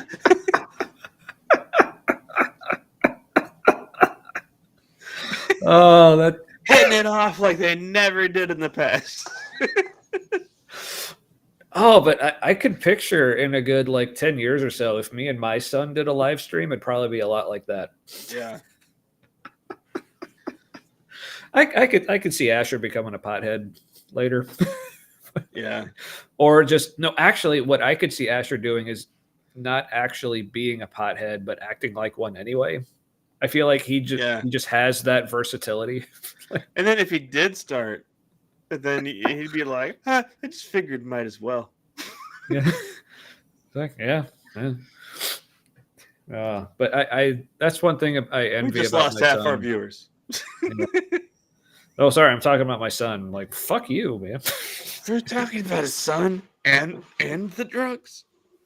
Yeah, but I will say, like, I've just been like checking like on like our Facebook page, like this is already our most viewed episode. Bonkers. By like almost a factor of 3. Like this is well, I think Facebook flipped the switch on their new fascist algorithm or something. Yeah, that could be because I also like checked on YouTube. Like so far, there's been like 1. Yeah. Well, okay. So we do and say a lot of things that YouTube is just like not going to promote that. Well, also, we're not monetized, so they've got no skin in the game. Yeah, but I mean, Susan found us somehow. I don't know if she's out there somewhere, but yeah, that was cool. Yeah, and then we found specifically searched for like atheist podcasts that were live. Yeah, fair enough. But then we also we had a troll that one time. That was fun. Oh yeah, and was also from a YouTube. well-known troll. Yeah. So yeah, he blessed us with his presence. That was. Mm-hmm. Yeah. So speaking of blessing with presence, so like community. I feel like we've talked about literally everything except the topic. So here's the thing: we don't have much community. Maybe that's why. Yeah, but but I guess like reflecting back on like what it was like while we were both like very much Christian and like in the church. Like it's like calm down, Aaron. We're getting to it. We're talking about it right now. You're interrupting. Gosh, I mean, sorry, you're not interrupting. We appreciate the interaction. Thank you. Please like, comment, and subscribe. Do the things. Like, what do you mean delay? You're upstairs. What? Isn't she like? I'm just assuming she's home and just like upstairs. Like, what do you mean delay? You're right there. No, anyway. She's probably up in Elise's room. We just got a mattress for Elise's room. Ooh. Yeah, because fancy. Elise is like, or Aaron is Elise's like grounding, and my daughter has it's complicated.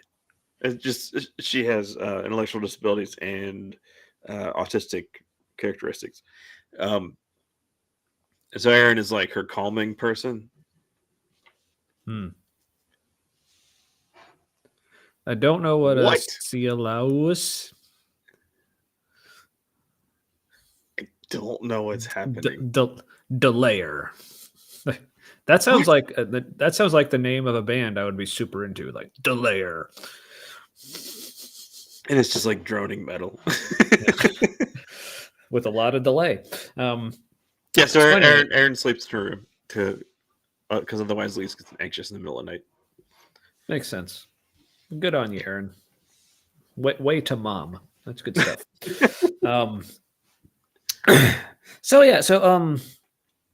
So I guess looking back on like Christian community, like church community, whatever, I guess especially in light of what community has looked like now versus like what they told us it would be like or wouldn't be like, or Yeah.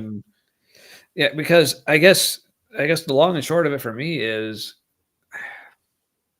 not to denigrate the community I had before, like while in the church, because I would definitely consider that like there was a lot of awesome things about that. Like, I mean, a lot of those people, like I'm still friends with, like people who are still Christian, still in the church.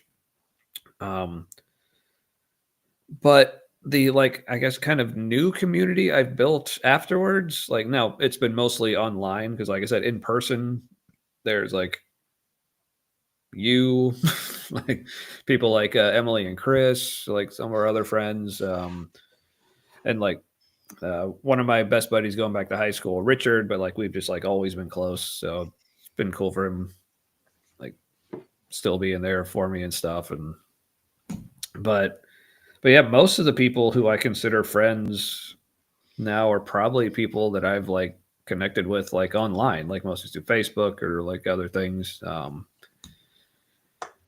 But it's, and I'm not saying like, and trying to be careful about how I say this because I don't want to make it sound like there's like church, like Christian relationships in that community was not genuine, because it was genuine.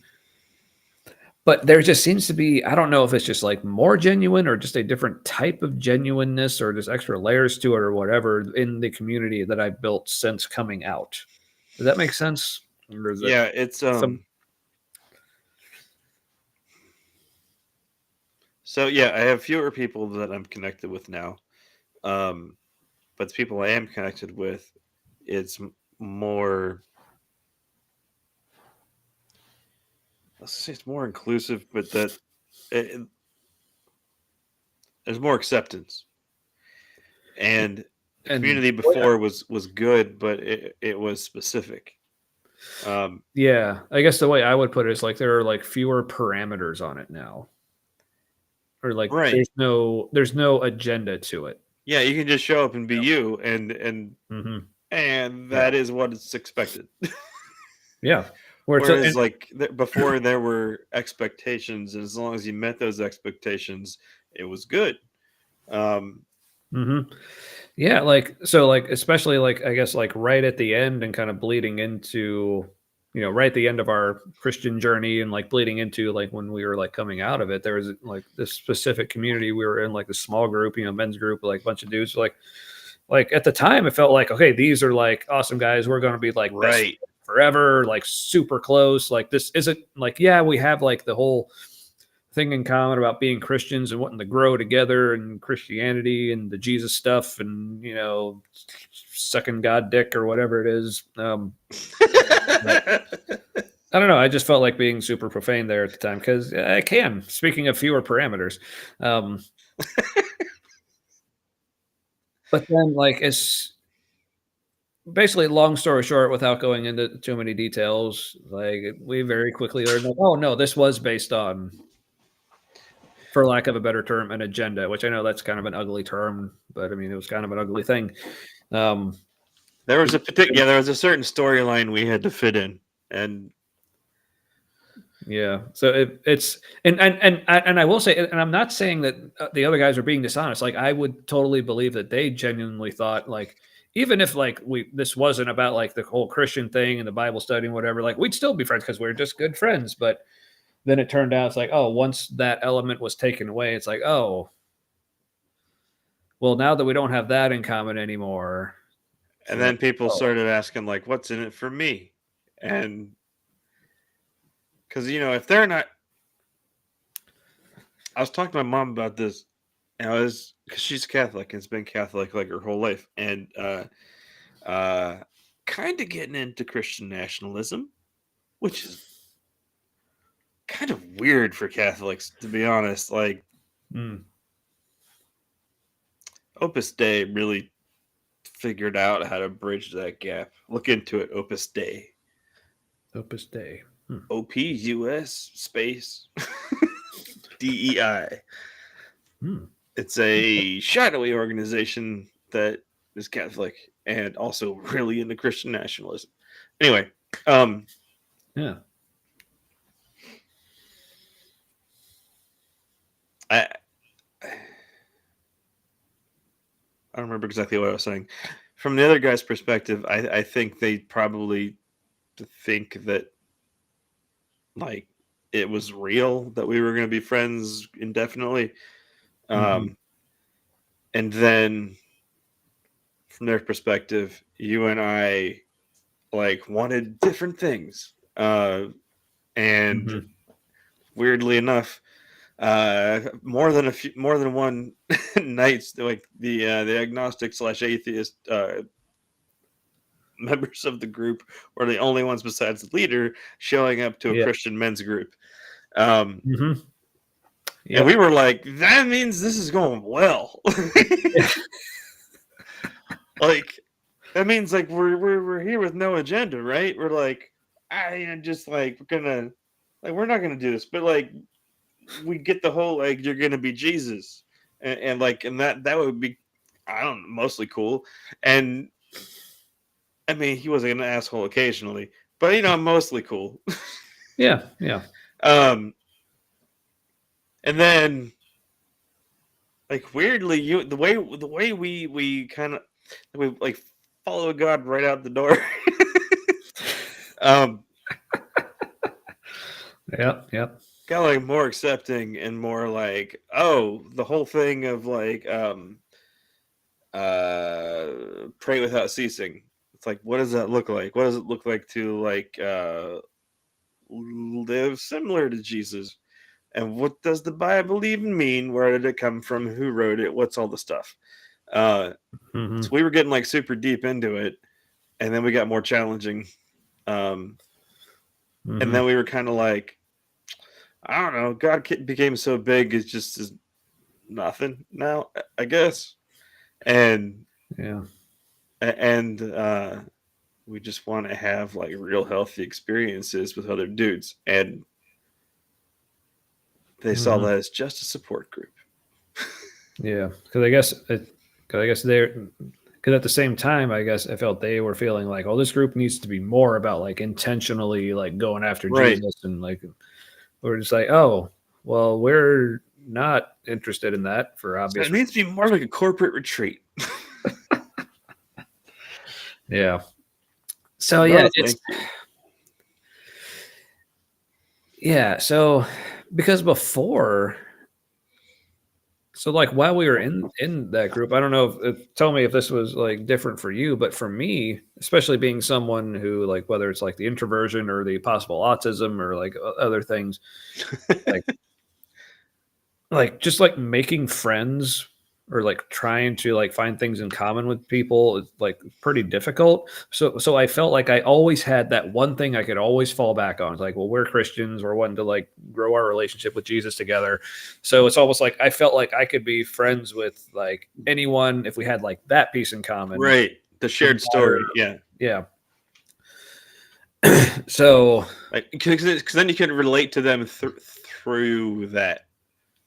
Like, mhm, you had your own experiences of the same thing. And yeah. yeah. Yeah, because this is another thing. Like this is something like I have my next appointment with my therapist tomorrow. Um, Something I kind of want to get into with her is because in my first appointment with her a couple weeks ago, she said she noticed in me like a pattern of pathological demand avoidance, which makes total sense, like given like my entire life. Because I'm looking back at like different like friend groups I've had, and like for the most part, a lot of my friend groups, like I was kind of like the oddball in the group. So it's basically like, okay, I found people with whom I had like the whole like Christianity thing and maybe like a couple other like tangential interests um, in common with as well. But like, but I guess I guess to me anyway, what like one of the biggest things I see about like my identity, personality, interests, or whatever, like super into like extreme metal and especially like large portion of my life, like dressed like it as well.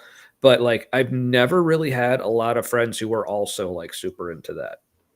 Like I almost like I remember like when I first went away to college and I started like talking with like a couple people who were like kind of in that, but there was just a part of me that kind of felt like I don't know if I want to get in too close. Now, part of this was because I was still pretty like fundamentalist Christian at that time, and was like, oh, these are like, and I had only gone to like Christian school my entire life, so like my only friends were people from church or my Christian school, so all Christians.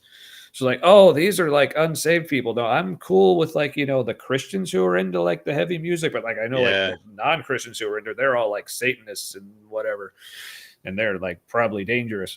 But like I wasn't like literally thinking those thoughts, but They might have been Satanists, but probably not dangerous. yeah.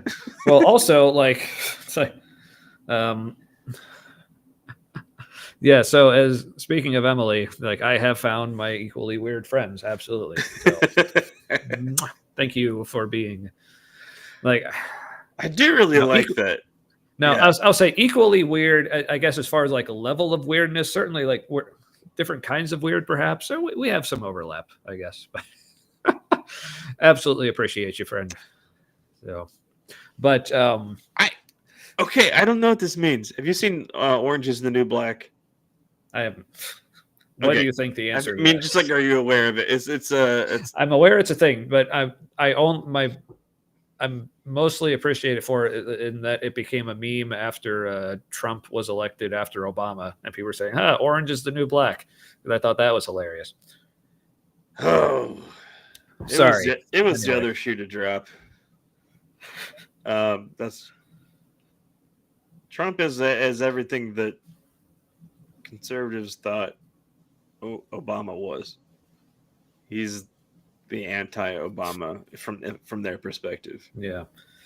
And real quick, one of the absolute funniest memes I've ever seen in my entire life. So this was like just when Trump was president his first time, so the math made sense. It said a brief history of U.S. presidents. See if I numbered it. It was 43 saltine crackers, an Oreo, and a Cheeto.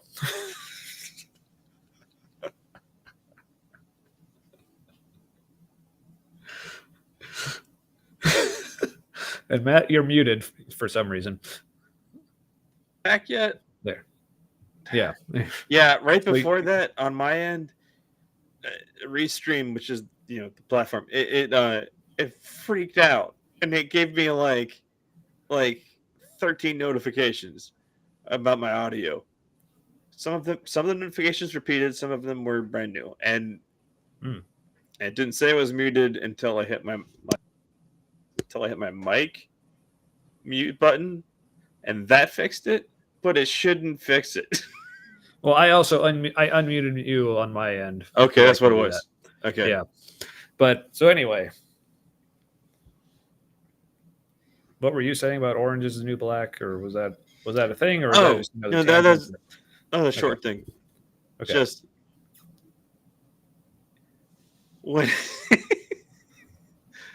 so like when we hang out with Emily and Chris, there's like an Orange is the New Black vibe. Okay. Which is a show that takes place in a women's prison. And Orange, I get it. That makes sense now. Yeah, and it's that weird kind of community where it's just kind of like, I can't explain why this works, but like they're all making the best of a bad situation. Like like life isn't amazing. Like there's a lot of things that go wrong, but if you gotta be around the people that like help you focus on like the good things. That are, like even when you talk about bad things, you're all in for the good things. Fuck the bad things. Yeah. And I feel like we're like the people at like a big party who like kind of like huddle together thinking like the rest of these people are kind of full of shit, right? Yeah.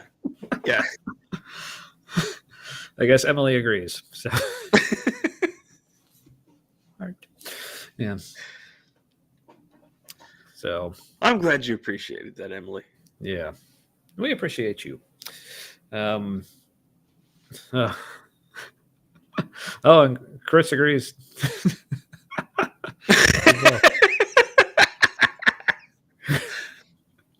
Yeah, I know. It doesn't make any sense, except it's just the feeling.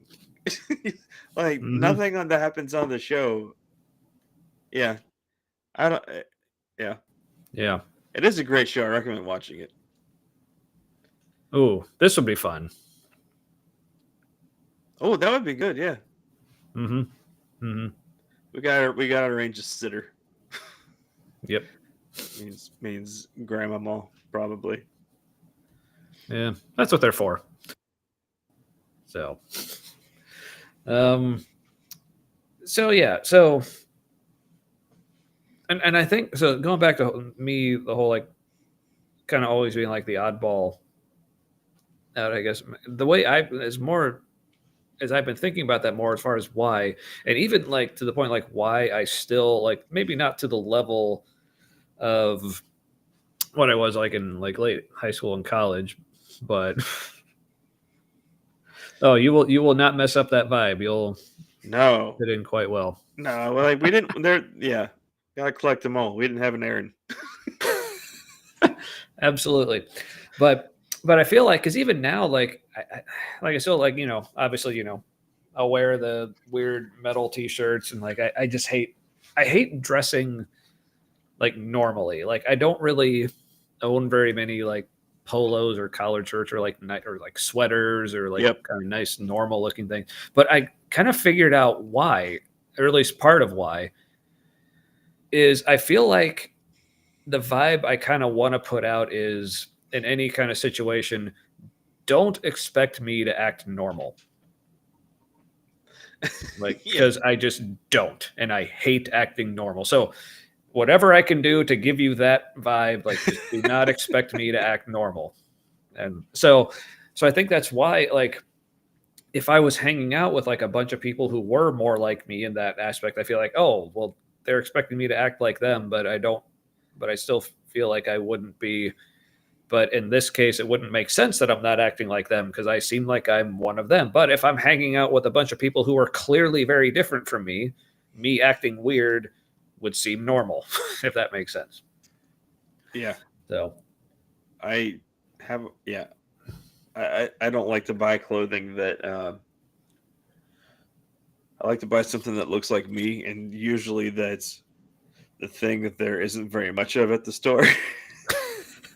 Right? Yeah. It's like the random item. Otherwise, I feel like I'm wearing somebody else's clothes. Like hey.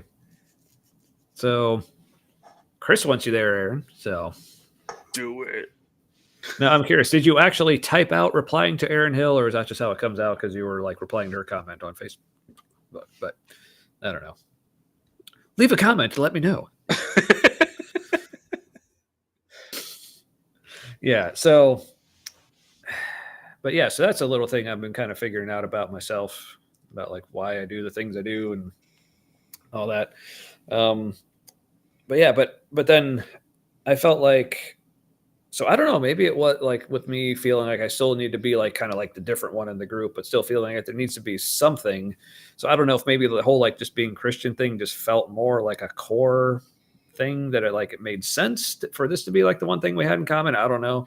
Or maybe like the thing I felt more secure in.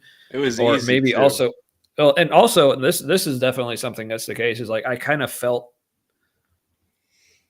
it felt good to like, again, going back to like the way I would look like with like, the metal shirts and the chains and spikes and huge pants and whatever. It's like, which most people do not expect Christians to like look that way. So I think I kind of also just enjoyed like, oh, see, look, I'm in a group of Christians, but I look like this. I'm, even extra weird or whatever. Yeah. Like I'm one of the correct Christians. Yeah. Right. The subculture of the subculture. Mm-hmm. Exactly. Yeah. So yeah. So the whole,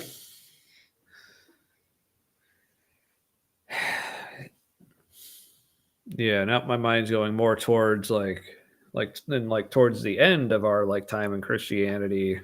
At least for me, that's at the time when the community was feeling more, I guess, genuine. Because again, going back to like my story, like through the whole like even like before deconstruction, I guess. Once we started to go into like the big mega church, a bit more of the charismatic kind of goings on and having more like experiences, which we've named Shoney's. Yes, Shoney's. Yes, yeah, going to Shoney's Because they may or may not be litigious. We don't want to find out. right. And also, like my kids do still go there, so I feel kind of weird. Yeah, calling there's out their that. name and, Yeah, and I have feelings about them still going there, but I still take them because they like it, they want to go, and yeah. Anyway, and I have the feeling the things they're hearing are not quite to the level of the things that disturb me as much. you gotta get deep in for that. Yeah, and also they both I think they both have, but it's not a cult, even though that's right. What cults do. Yeah, but there are still a lot of people that like. I know a guy who used to work there for like years, and one day we had a conversation, and he's like, he's like, "Is it a cult?" He's like, "I don't think it's a cult, but it's a cult. I don't think it's a cult." Well, it's like they say, if it walks like a cult, quacks like a cult. Yeah, somebody says that besides me, I'm sure. I hope. If I'm gonna say is if you have most of the characteristics of a cult, like by the official definition. Yeah, the bite model, maybe is that what it is? Probably a cult. Yeah, it's like you should at least want to have as few as possible. Yeah, So not it's like- definitively a cult, but probably a cult. It's like if you could make the case, like, because that's the thing, like, shouldn't Right. like with Christianity, aren't they all about like being above reproach? So like I was just thinking the same phrase. like avoid all appearances of evil and cultishness or whatnot. Yeah. Well, Yeah. so the fact that they have any should be troubling, but But apparently as not. described in the Gospels, Christianity is a cult. I asked ChatGPT one time about that. Ooh. Yes, Aaron, they still go. But, recommendation: watch Keep Sweet and Pray. It's okay, so I've got another. I wish I had any idea what you were talking about, but it sounds with all the ellipses, I'm fascinated. Yeah, so. I also think the feeling I got from that reminded me of there is a little mini documentary on YouTube called Spiritual Witnesses, and they just show people from all different lots of different religions, some smaller than others, talking about their like conversion experience, their born again experience in that religion, and they all use very similar language, very similar expressions. It did very similar things in their lives, and it really just shows that like religion provides a deeper connection to things, but it doesn't matter which one at all. Like it's people describing the same experience in different religion, the same feelings, the same, like it was, and it's pretty short. But you can't watch that and be a fundamentalist. I shouldn't say that. So you can't watch it as a fundamentalist without being seriously challenged. Like, what did they happen to pick? Like all the worst people from those individual religions, like all the ones who weren't really in it, the closet Christians, like, or looks like you looking at chats. Yeah, sorry, I'm listening to you too, but I'm also noticing like the stream on Facebook got a sad react, so I'm just trying to figure out who that was, and yeah. Why? If you left a sad react, let us know. But yeah, sorry.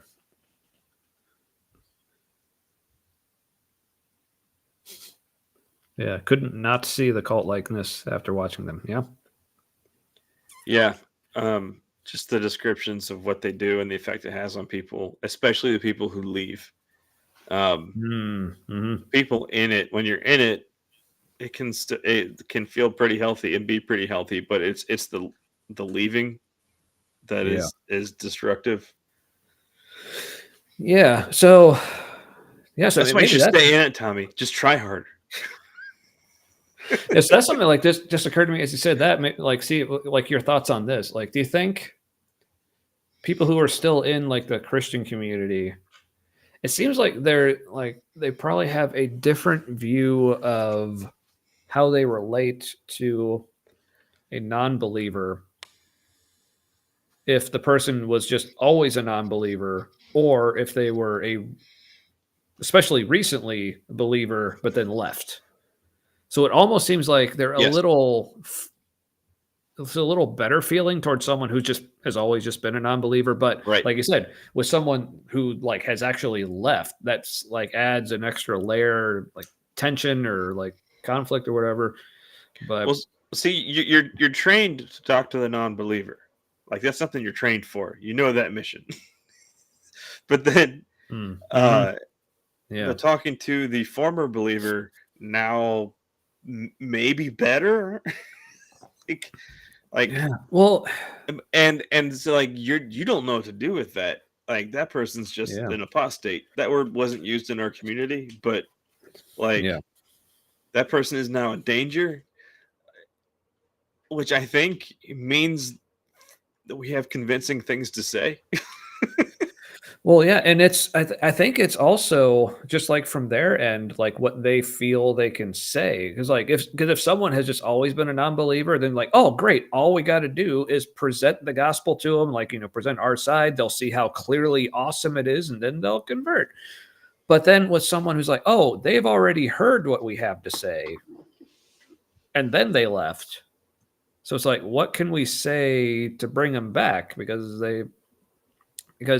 I've been getting this like from other people who've like reached out to me, like, and again, this is mostly people who I haven't been close with in years, who just like haven't spoke to in probably decades, like just come out of nowhere once they see me like questioning things or just like straight up leaving the faith, and they're like, oh, like I see you're like asking all these questions and like struggling with all these stuff. Well, have you heard this, or have you read this person, or maybe like read this scripture? And it's like they're all coming to me thinking like, oh, I know what to tell them to And bring it's them all back. things we've seen like demolished so many times. And it would be amusing that people are just like doing this such stereotypical things. Yeah. Like Yeah. people are programmed to do it. Like there's Yeah. such a Well, it's similarity. I mean, in so many words, I mean, it's their job. I mean, Yeah, it's evangelism. Like you have to rescue the lost. because You their know, that salvation might be on your shoulders. It's unclear. It's doctrinally unclear. yeah. Which you think that'd be something they would have figured out by now. But Right. It's almost like Jesus didn't think it was important enough to write down. Like maybe he thought he yeah. was just a Jewish guy doing Jewish Yeah. things and not doing a new fancy Yeah. thing that should be written down. Or the people who wrote Jesus didn't think it was important. Yeah. Right. Yeah. The original guy, he could have been a liberal activist for all we know. Like, Yeah, like I think from what I've learned, I think he was basically just some run of the mill, like first century. marriage is what brings Yeah. us. No, I was about to say first century Jewish, so it's like my brain knew the W in Jewish was coming, so it just got super excited and just like shot its wad and put it in the century part instead. Like, Yeah. my brain's wanting to like try to connect a joke between like a premature W and a premature ejaculation, but there's just nothing there. And at the same So time, I was thinking about the Hebrew letter that looks like a W. It's all connected, because of course. man. Yeah. So anyway, So yeah, I just think of Jesus as, you know, your run of the mill first century Jewish apocalyptic preacher, doomsday prophet, whatever, who just turned out to be wrong, but his followers just had all the cognitive dissonance and tried to rewrite it so he was actually right, and he was just the one that became Right, but popular because why did his version take hold? Because there are a lot of other like similar preachers in that time period. yeah, well, I mean, it's one of those things where I think it's I'm just not saying it's right. I'm saying there's something about the story. That's right, all. right. Yeah, I don't know. And part of me just wonders if it just has to be something like as simple as, well, something had to be the most popular of all the options. So it's just like, Oh no, that's exactly it. yeah. Like I mean, I at least one idea had to survive. Like that was mhm. Yeah, I mean, just what was going to happen. and it's just a matter of like once something gets to a certain level, then like everyone flocks. I like I don't know if this is a perfect analogy, but at least maybe this is on its way to a decent analogy. Just like thinking of a dam, like the water can keep rising and rising, but as long as it's below like, you know, the top of the dam, it doesn't matter. But like all it has to do is just get a little taller than the dam and then it just overflows. Yeah. So maybe it's like Well, similar the principle to that. human I don't know. story was going to get more like the story humans told them about themselves and the universe. Like that was going to get because of how evolution works. Like I think ideas go through an evolutionary process, also survival of the fittest, and Mhm. like there was going to be a story about the human experience in the universe that was like going to be the most apt to survive. Uh, Yeah. Mhm. and all that means it was the fittest idea. Yeah. Pretty Uh, much. but also humans have a lot of broken things in their head Yeah. that like not broken. We have a lot of things where evolution selects for uh anxiety and fear because like if you're afraid of everything, it's hard for anything to kill you. Fair um enough. Yeah. Mhm. Yeah. Forgot where I was going. I don't know. But anyway, so well, if you remember, let me know. But to kind of bring it back to the whole like Christian community thing and like how genuine was it? Like, because like I said, I don't want to say it was completely fake because like obviously there were parts of it that were definitely genuine, but maybe it wasn't as genuine as we all thought it was. Maybe that'd be a way to put it. I don't know. Um, I because think like it, like when I started seeing there was more to be had, it that was small. yeah. Well, and like I said, it's all about the parameters that are there. Like,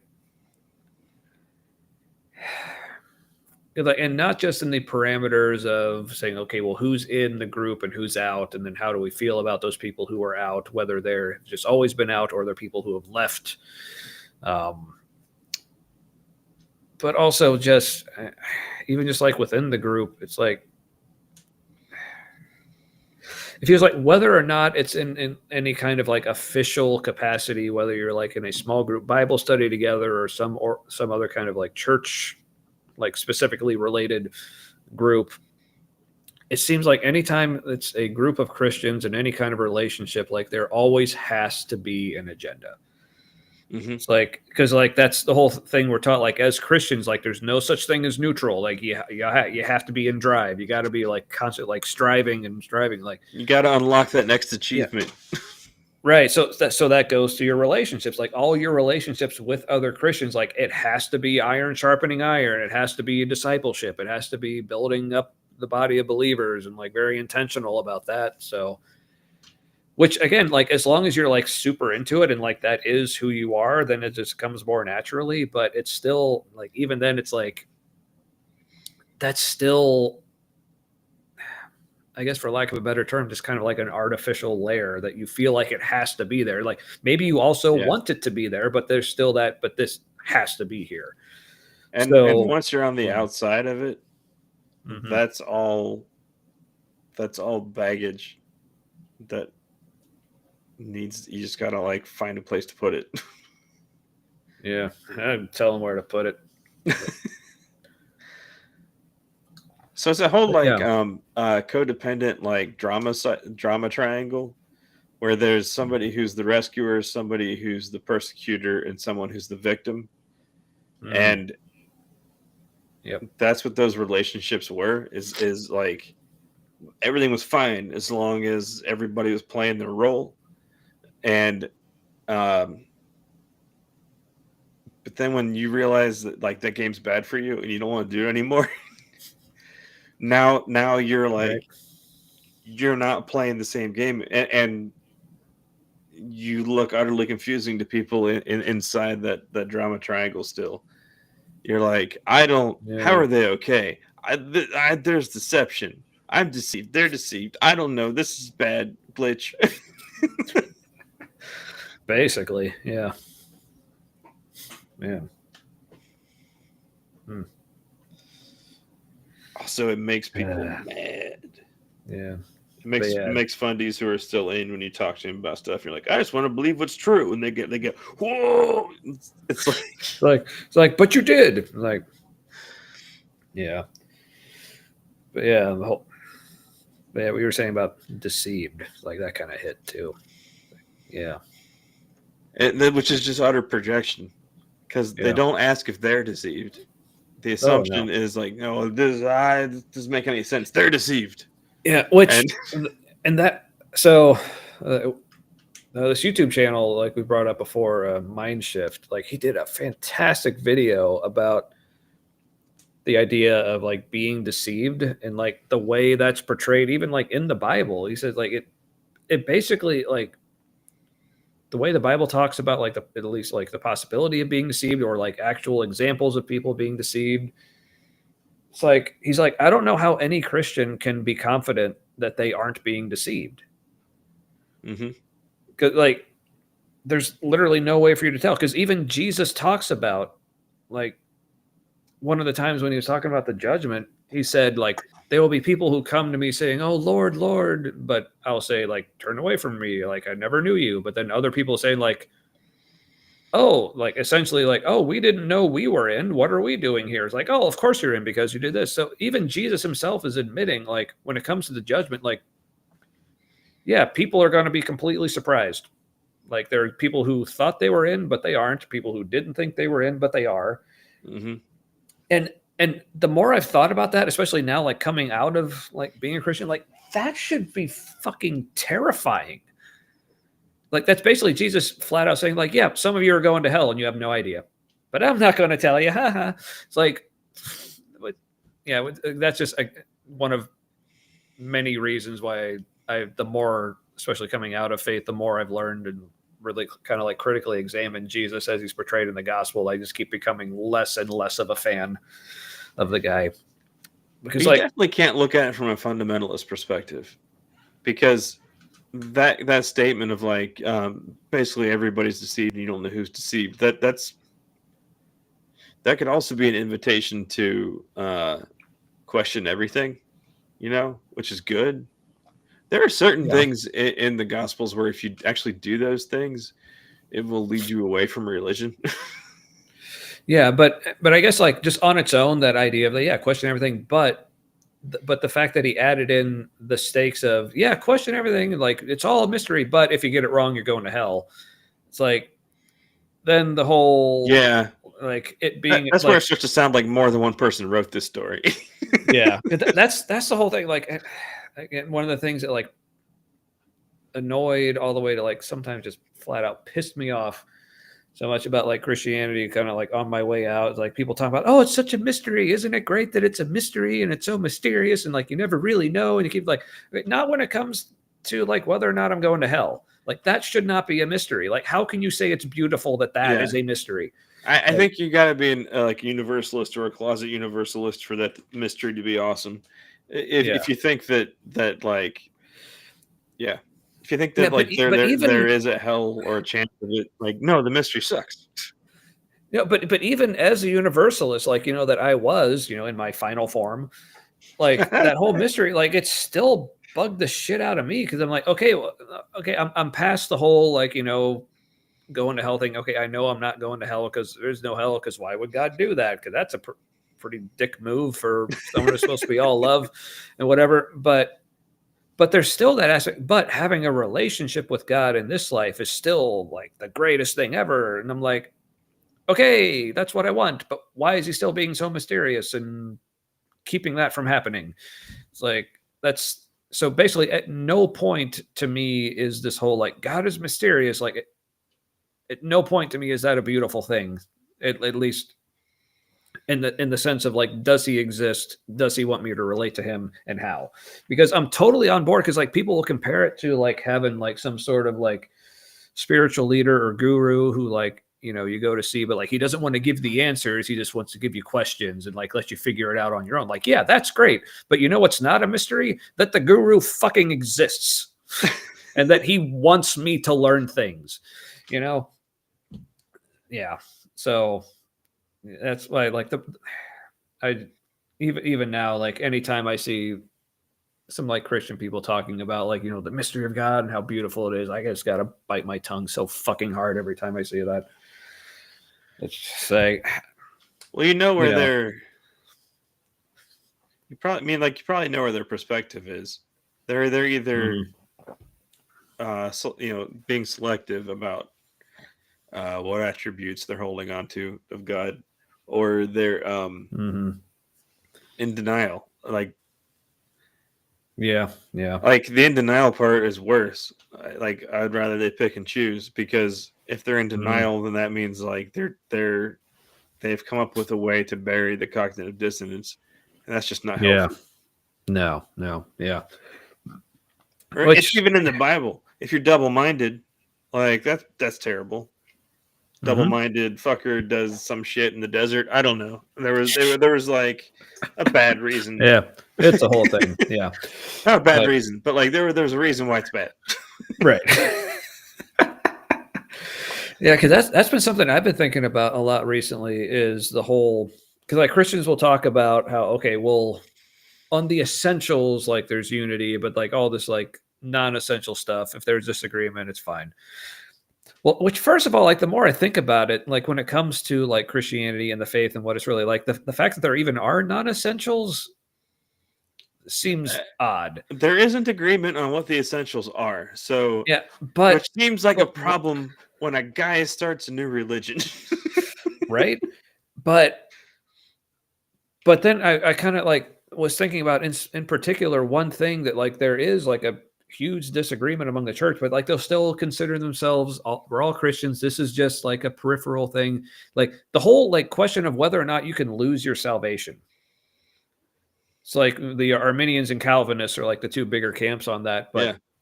But they treat it like, oh, you know, that's just a peripheral. Like, how is that a peripheral thing? Like whether or not you can lose your salvation, like that seems to be something we should have pretty fucking nailed down. Yeah, there's no instructions on that. You know, like, so that's why I, in a, you know, slightly cynical / assholey kind of way, like I love asking Christians, okay, now, like I was a lifelong believer for like 35 or so years, whatever you want to say, like at what age I truly became a believer or not, or whatever. I was 38 when I lost my faith, but before that, completely devout Christian, but now completely deny all of it. Atheist, like, am I going to hell now? It's like, no one can give me a fucking straight answer anytime I ask that. It's like, so like I told them, like, I'm not asking this, like, they might tell you like what the Bible says about that, but like they're not. No, but they can't even. They agree with that. No, but like I don't even get that. I'm like, and I tell them, really? like, I'm not asking even for like the verse that doesn't really say what they think it says. No, like, yeah, at least from what I can remember, I don't really get too much actual like scripture passages. I just get, well, here's what I believe. Like, okay, well, that's what you believe. Like that doesn't help me. But like, because I tell them, like, I'm not asking. Like, I'm not asking. This is true as I believe it. And then you're like, yes, I believe you that you believe that. But like what I tell them, like, I'm not asking this like for my own benefit, because I'm not actually worried about whether or not I'm going to hell. It's like, I want you to think about this. Like, that is why I'm asking, like, straight up. Like, I am asking that so they like sit with that and think about that, and also think about why they can't give me a straight answer, and if they how disturbing that it, really should be. Yeah, and if they haven't thought about it, their faith hasn't been tested in that way, so it's not strong in that way. Mm. Like it, if it can stand that, like, that test, then it will be stronger on the other side. And if it can't stand that test, it wasn't stronger than the test. Hmm. Yeah, and there's nothing Christianity hates more than being tested. But don't test God. I didn't say that. I said test the faith. No, but sometimes God literally says, "Test me." Yeah, I know. It says test me, don't test me. Yeah, or like people like Gideon, like literally put him to the test, and he was like totally cool with it and did what he asked, and like so. Hey, you know that church that we call Shoney's? Yes, I do. They did a so Gideon did he do the marches around Jericho? No, that was Joshua. Okay. No, Gideon was like God kept like whittling down the army till it was only like a few hundred, and then they had like their clay pots with the torches that they smashed, and That's right. There's a big noise. Yeah. mm-hmm. So the church that we call Shoney's, it used to be an HQ hardware store back when that was a thing. Mm-hmm. And when keep talking, I just need to pee. I'll be the right property back. was up for sale, they marched around it 7 times, like Joshua marching around Jericho, and they were praying the whole time. Now, granted, to do this, they had to be kind of trespassing because they were walking around the back of the building, which is the loading dock, and that's not for customers. Also, they weren't customers. And so they're marching around the building praying, and there was like this story about them walking past the the automatic doors in the front. You gotta keep that circle tight, right? Because you're walking around 7 times, you gotta keep it short. It's a big store. And so every time they walk past the automatic doors, the doors like kept opening and closing and opening and closing. It's like these like weird ass Christians from like a neighboring community are like walking past your automatic doors praying.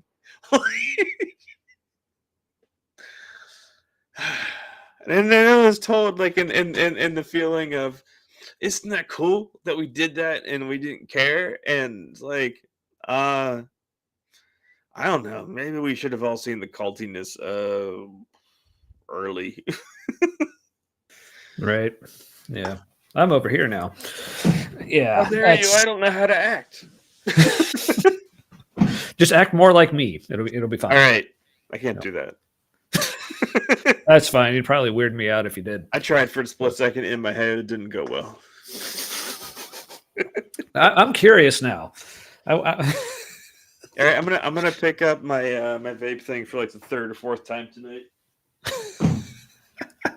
It falls down on the floor, and I'm not gonna lie, it's there's a lot of my dead dog on the floor.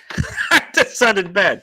What I meant was, it keeps falling in a pile of dog hair, but our dog passed away, and I haven't cleaned the floor. It falls into a lot of a dead dog.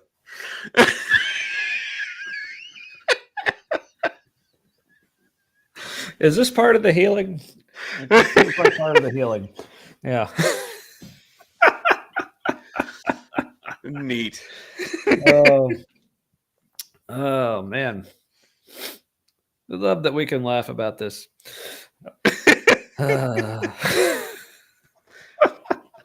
Oh, it kind of hurts a little right here. So community now. Yes. Yeah. So I guess by way of transitioning from like community then to now, I actually have a story of a conversation I had with a friend commenting on my transition. So I won't say their name. Here's a story twice removed.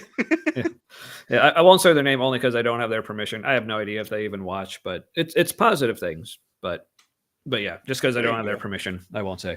And it was in a private conversation as well. But it was like based on something I posted on Facebook, but they wanted to like DM me about it. But what I don't even remember what the post was or what they're actually reacting to. But one of the things they mentioned was they said how, because this person like still like super devout Christian. This was someone I was still friends with, but like was very close, more towards like the end of my like Christianity, like kind of like in that phase, like super spiritual, like having all the experiences, being prophetic and like all the things. And, but they said, and I don't think this is someone in case you're trying to figure out who it is, um, but they said in a way, like they grieved, like, or like were grieving over like my deconversion. Hmm.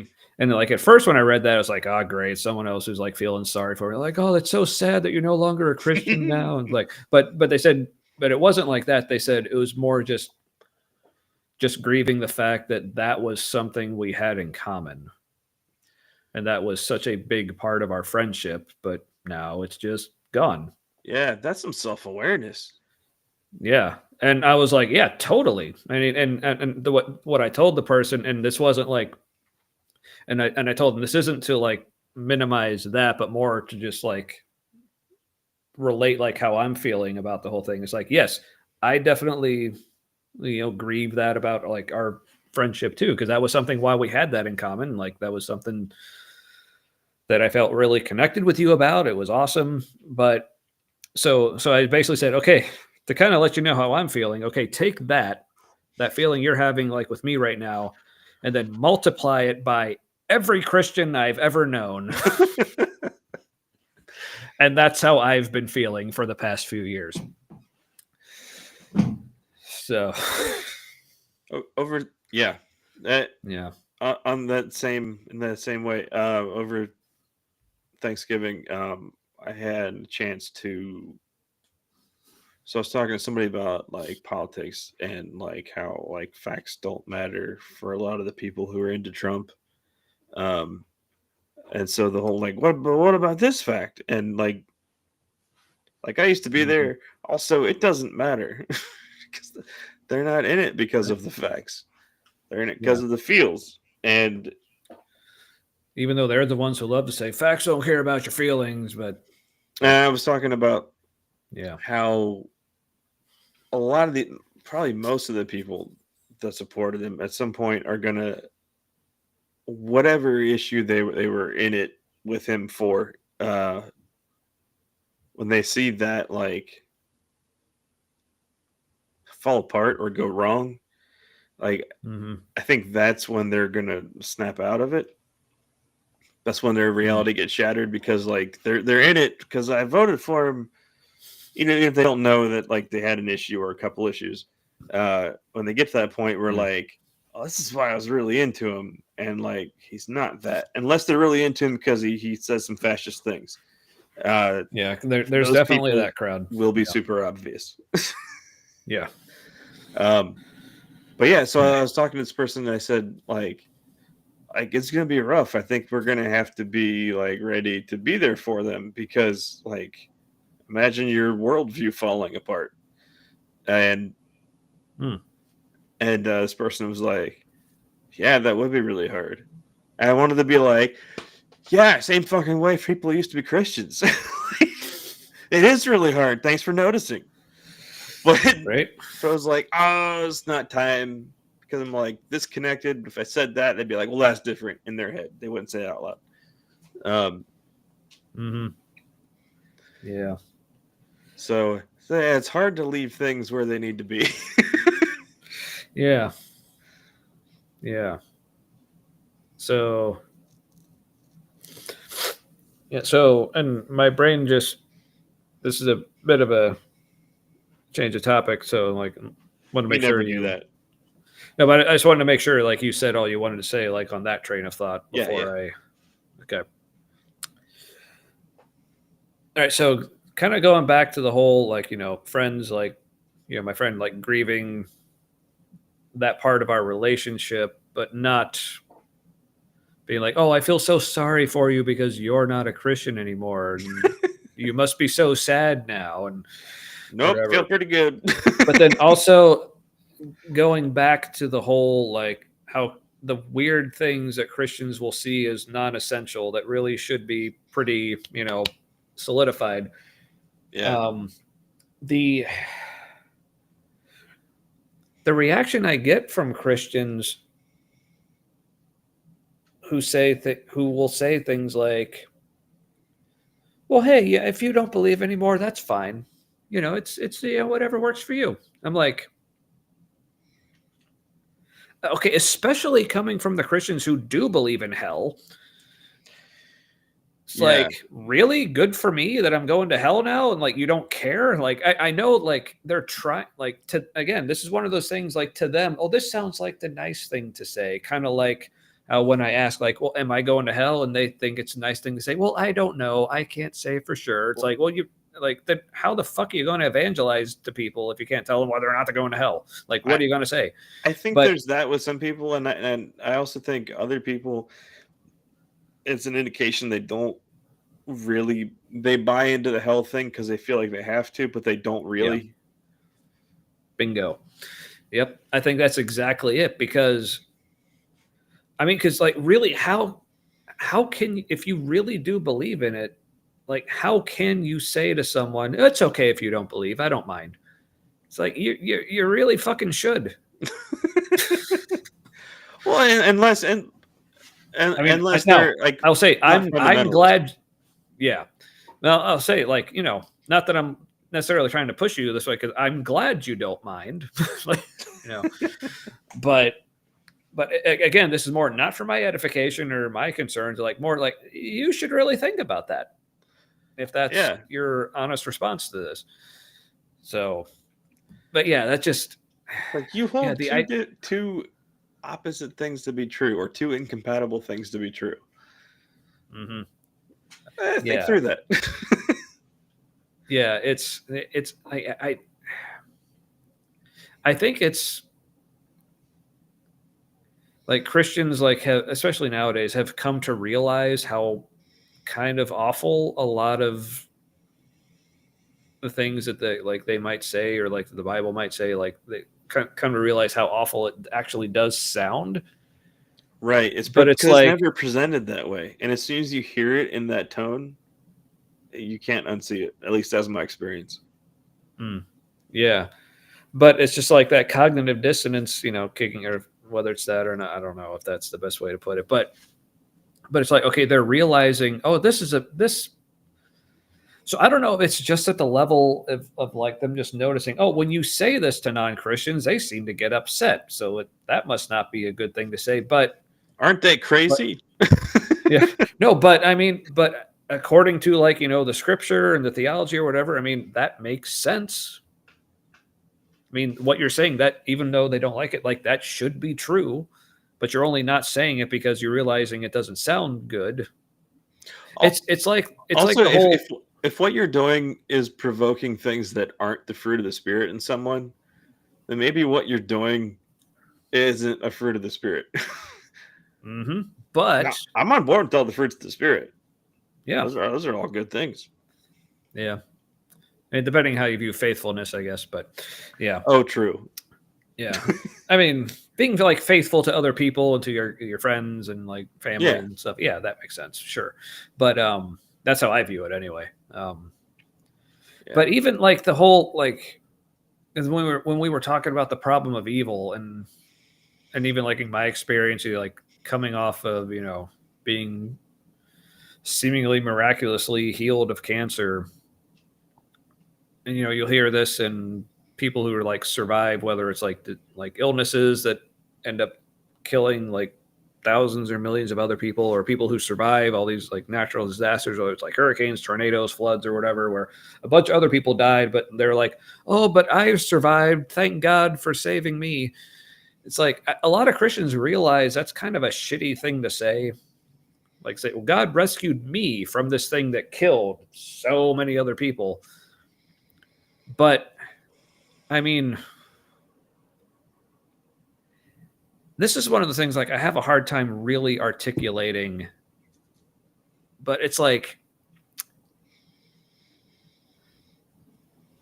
but if you have, if you have to credit God for all the good things, but a good thing happens to you but when you credit God for it, it sounds really shitty. Like, think about that. just think about that. And like, why? Like, because if something good happened to you and you are supposed to credit God for it, like, why is it bad to say so? It should not be bad to say so, you know?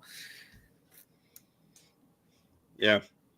And So but again, like, this is something like so many Christians will just so willing, oh yeah, you shouldn't say that. Yeah, for sure. Yeah. That obviously makes people feel bad. Okay.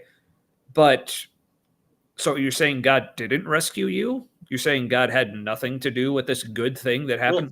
When your faith says all good things come from God, you received a good thing and you can't credit God for it. Think about that.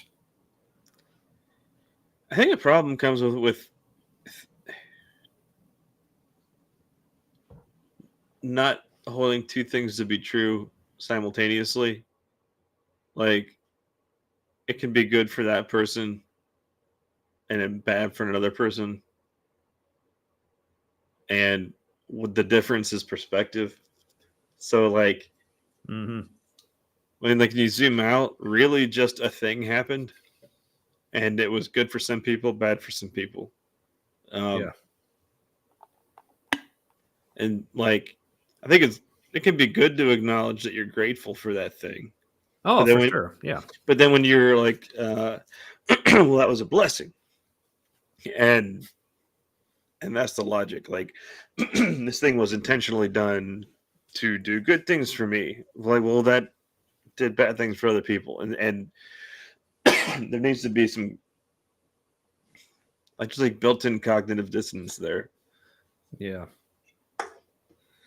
Yeah. Or even like when people, and then this also goes back to the whole, like, explanation for like problem of like evil and suffering. It's like, well, but God can use these things to bring about good. And it's like, because I think, again, because this is just part of the way like people are wired. It's like we want to find purpose and agency and like reason like behind things. So we'll see something like someone going through a terrible situation or like surviving some horrible thing, and something about them improves. Like, I'll say that for me, like going through cancer, and like facing death, almost dying, all that, and then coming out of it. It's like, yeah, I believe like there's a lot of things about me that, I mean, I don't know if when you say like they're better about me, or at least I like myself better, So what? coming out of it. Okay, what if the So, but cancer was your body rejecting all of that and like concentrating it in these things that were either like cut off or your immune system destroyed? ooh, What that if that's is like an interesting. part of your growth? It I mean, created too many growths. that is a fascinating way to look at it, but that's the thing. And like, as much as like I don't necessarily go along with like all the lines of thinking on that, but that's like this to me. That's like the same level of logic that like any Christian would use about any other situation that they felt brought them closer to God. Like they would use, like, at the same level, they would say, "Oh, this was clearly designed for me to like end up like this." You know what I So, mean? like the whole like blessing thing, like that bothers me more because yeah, good for you, bad for somebody else. But then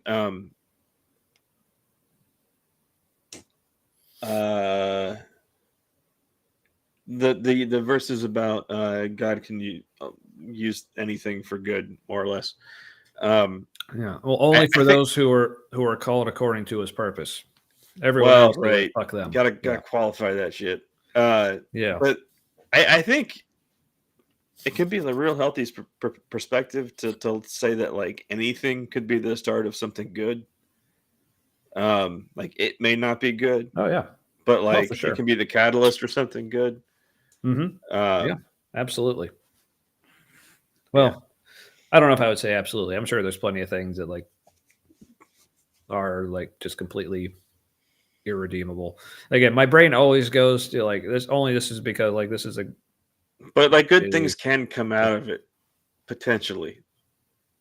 for someone, maybe not necessarily for the person who went through the thing, but because again, like this is Yeah, like a circumstance my brain keeps going back to only because this is something like I was involved with like groups like fighting against such things, so I'm just like very conscious of it.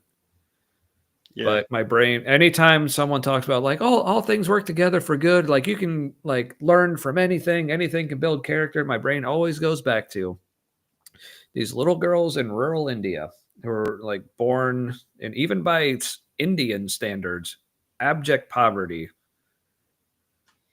who at a very young age are sold for reasons that will get us, even if we were monetized, will get us instantly demonetized. And that is their existence, and they are abused every day of their life and die at a young age. To me, there is absolutely nothing redeemable about that.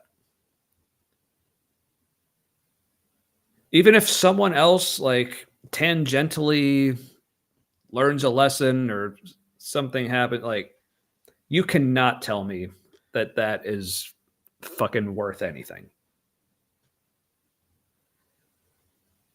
So, You know, at the same time, when they're for like the ones who are able to get out of that, not able, ones who people yeah, got them out of it, they right, nothing to do with what they can or can't do. right. The thing that would give you hope for the future once you're out would be the idea that they can make something better with that or from that. Like like that experience isn't going away, and so you have to find a way to accept it and use it for something better. And so that's what I was getting at when I said, yeah. Oh, yeah. Sorry, I don't want you to think that was directed at you. That was just no, like, yeah, yeah. For like, yeah, that was more like the crowd who said like, you know, all things work together. Like everything's like there to build your character, and like you can make it through anything. It's like, well, some people literally do not make it through everything. So, right. so that, but again, like, so like, And then though, it's like you said, some things can't be true in certain circumstances. Also, you know, right, like, right.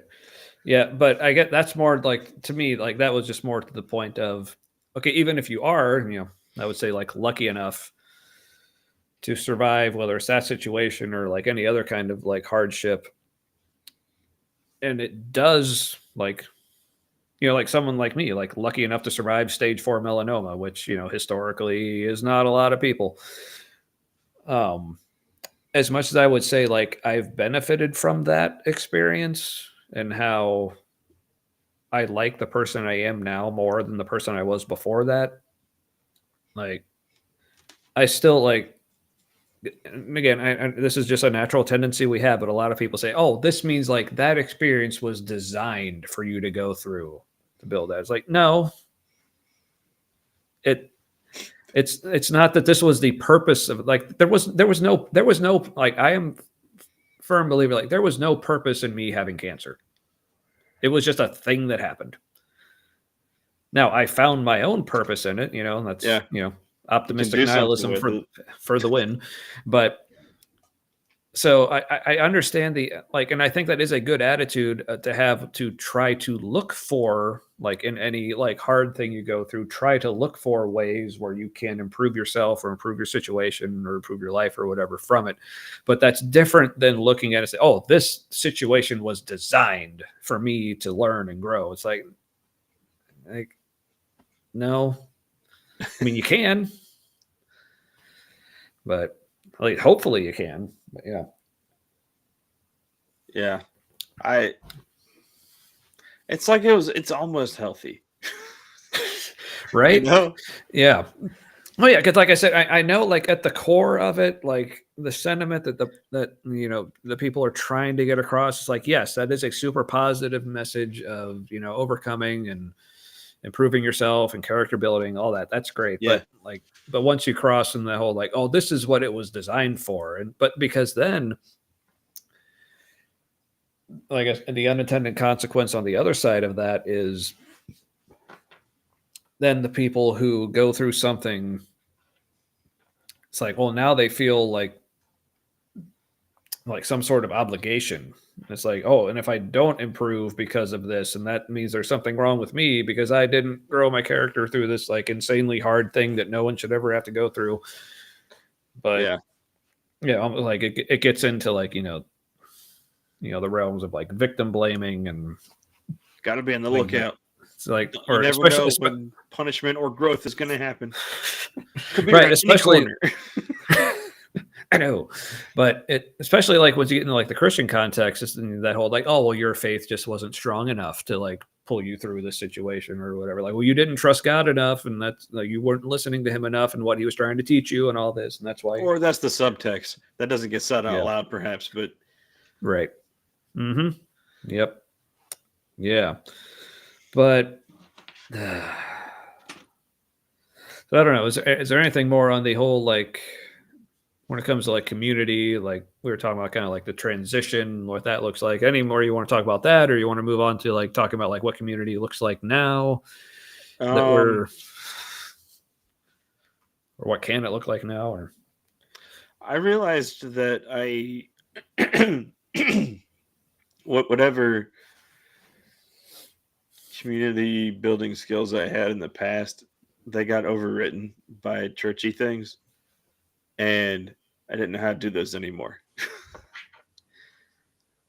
Or I had to like try to remember, like how does this happen organically when you don't have a thing where all the people who agree go.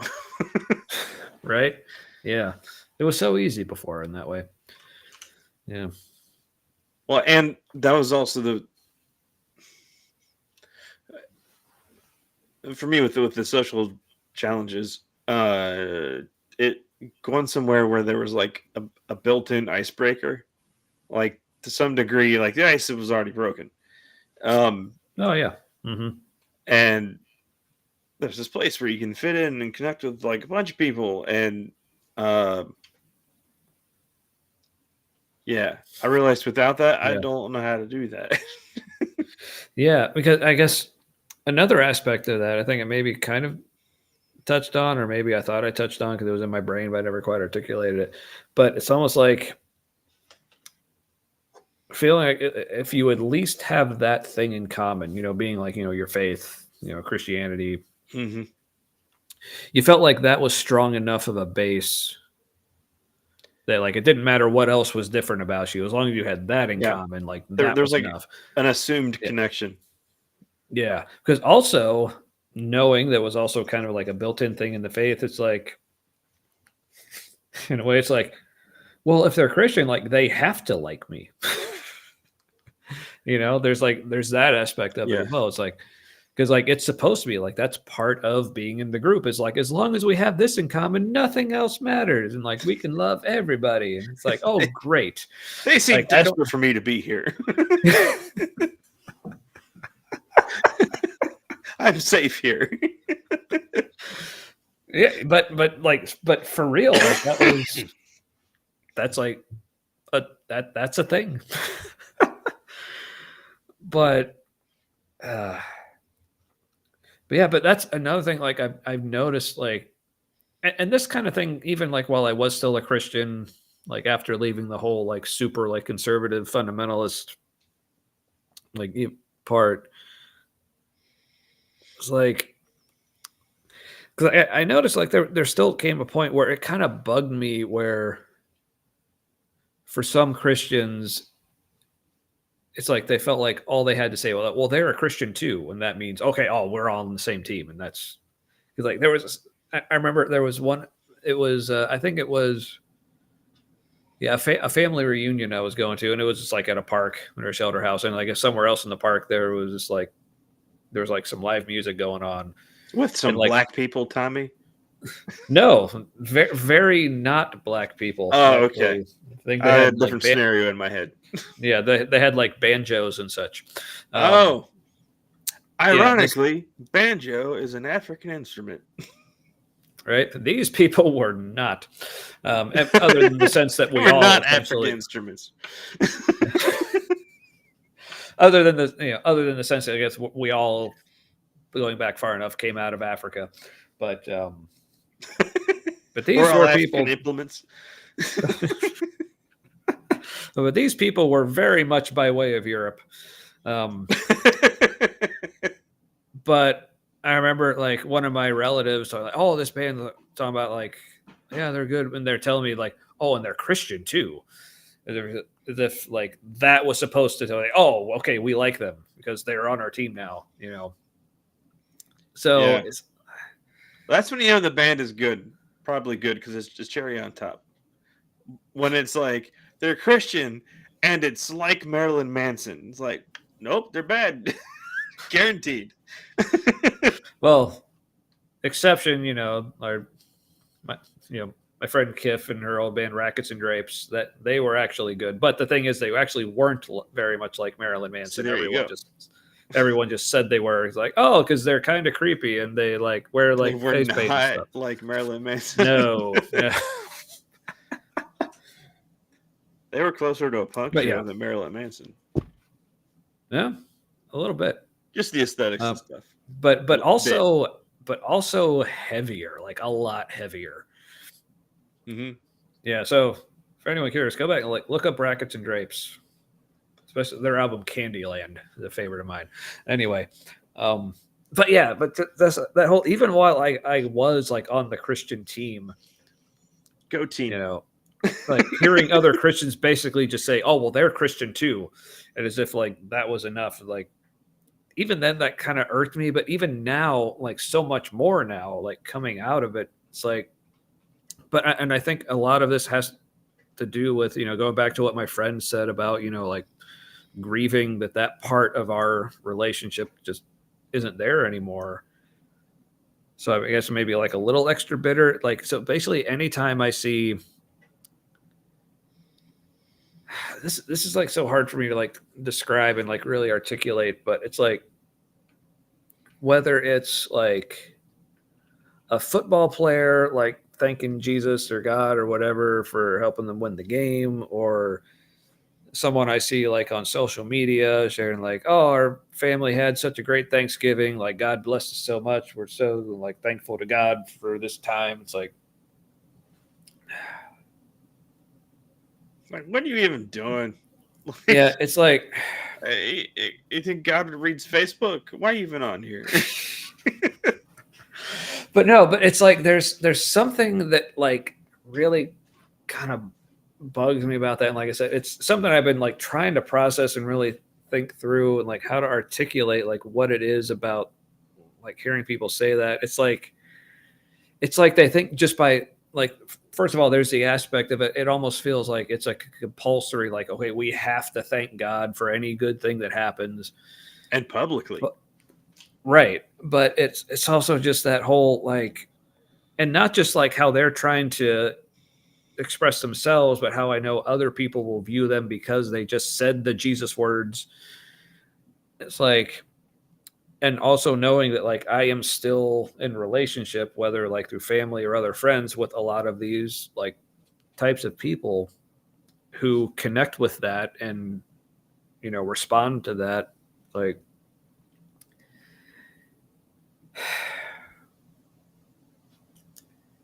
it's like they feel like by saying that like people will think better of them, and people do think better of them for saying that. Yeah. But now I don't have that anymore. So now it's almost like whether or not they would consciously think of it this way or express it this way, it's almost like by default, they don't think of me as good anymore.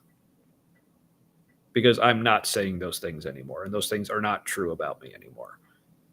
So I feel like whether or not they want me to be, or they're constantly like on some level, I am now like less in their estimation because I don't say those things, and that those things aren't true about me anymore. And that like really hurts. Yeah. And they might not even know that that's the impact, Yeah. But at the same time, like,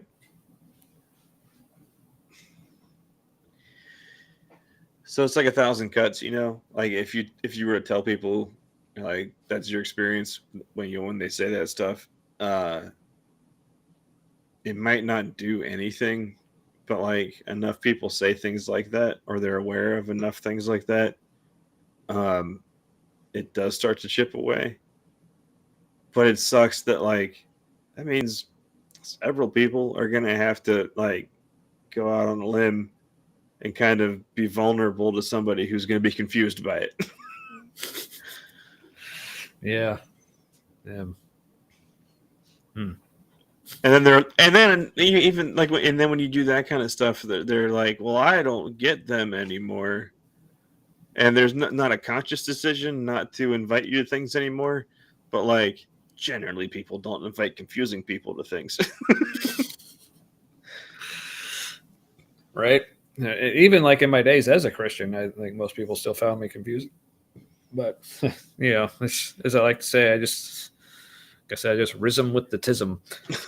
But that's my vibe, I guess. But yeah, it's like, but I think what like the other part that I don't know if it's like another part or more just the same kind of thing about like, but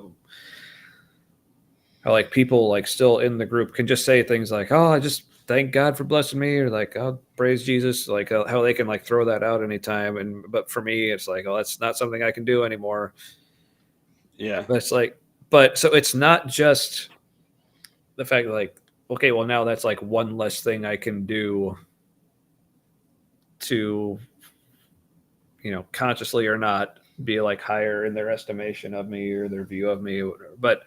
But also just the fact that like when that was a thing I could do, it's like that was just like an easy thing to do. Like anytime I wanted to feel like more connected with people, I would just have to throw out a praise Jesus or thank God or God bless me, and like, and okay, all of a sudden, okay, now we're in, now we're clicking, now we're good. Yeah. Just It's get like, just go do the Christian things with the stuff. yeah, And but now it's like I don't have that easy button anymore. so here's the thing. And I was listening to a yeah, Bart Campolo um, podcast. He was a guest on the podcast called "I Was a Teenage Fundamentalist," um, and he he's a like a counselor now, and like agnostic atheist counselor. He used to be a evangelical Christian, had like spoke all over the country. He's currently in Cincinnati, where we are, mm-hmm. and I've heard him talk a couple times at a church yeah, we at one of our old used to churches. go to. Yeah, Yeah, yeah. they don't know what to do with him now because he's not a Christian anymore. And so I know for some people that's a very Mm-hmm. tough pill to swallow, and they haven't. They're just like, nope, he confuses me. He's bad. It's like, Yeah, oh he man, was because always bad. Yeah. he was a hero at that church. For Oh some, yeah, and he was yeah, kind of friends with the pastor couple. yeah, and his wife was actually on staff in some Oh, capacity that's there right. for a They little bit lived too. Yeah, like smack dab in town. Like, yeah, um, yeah. So he started kind of a secular church replacement. Um,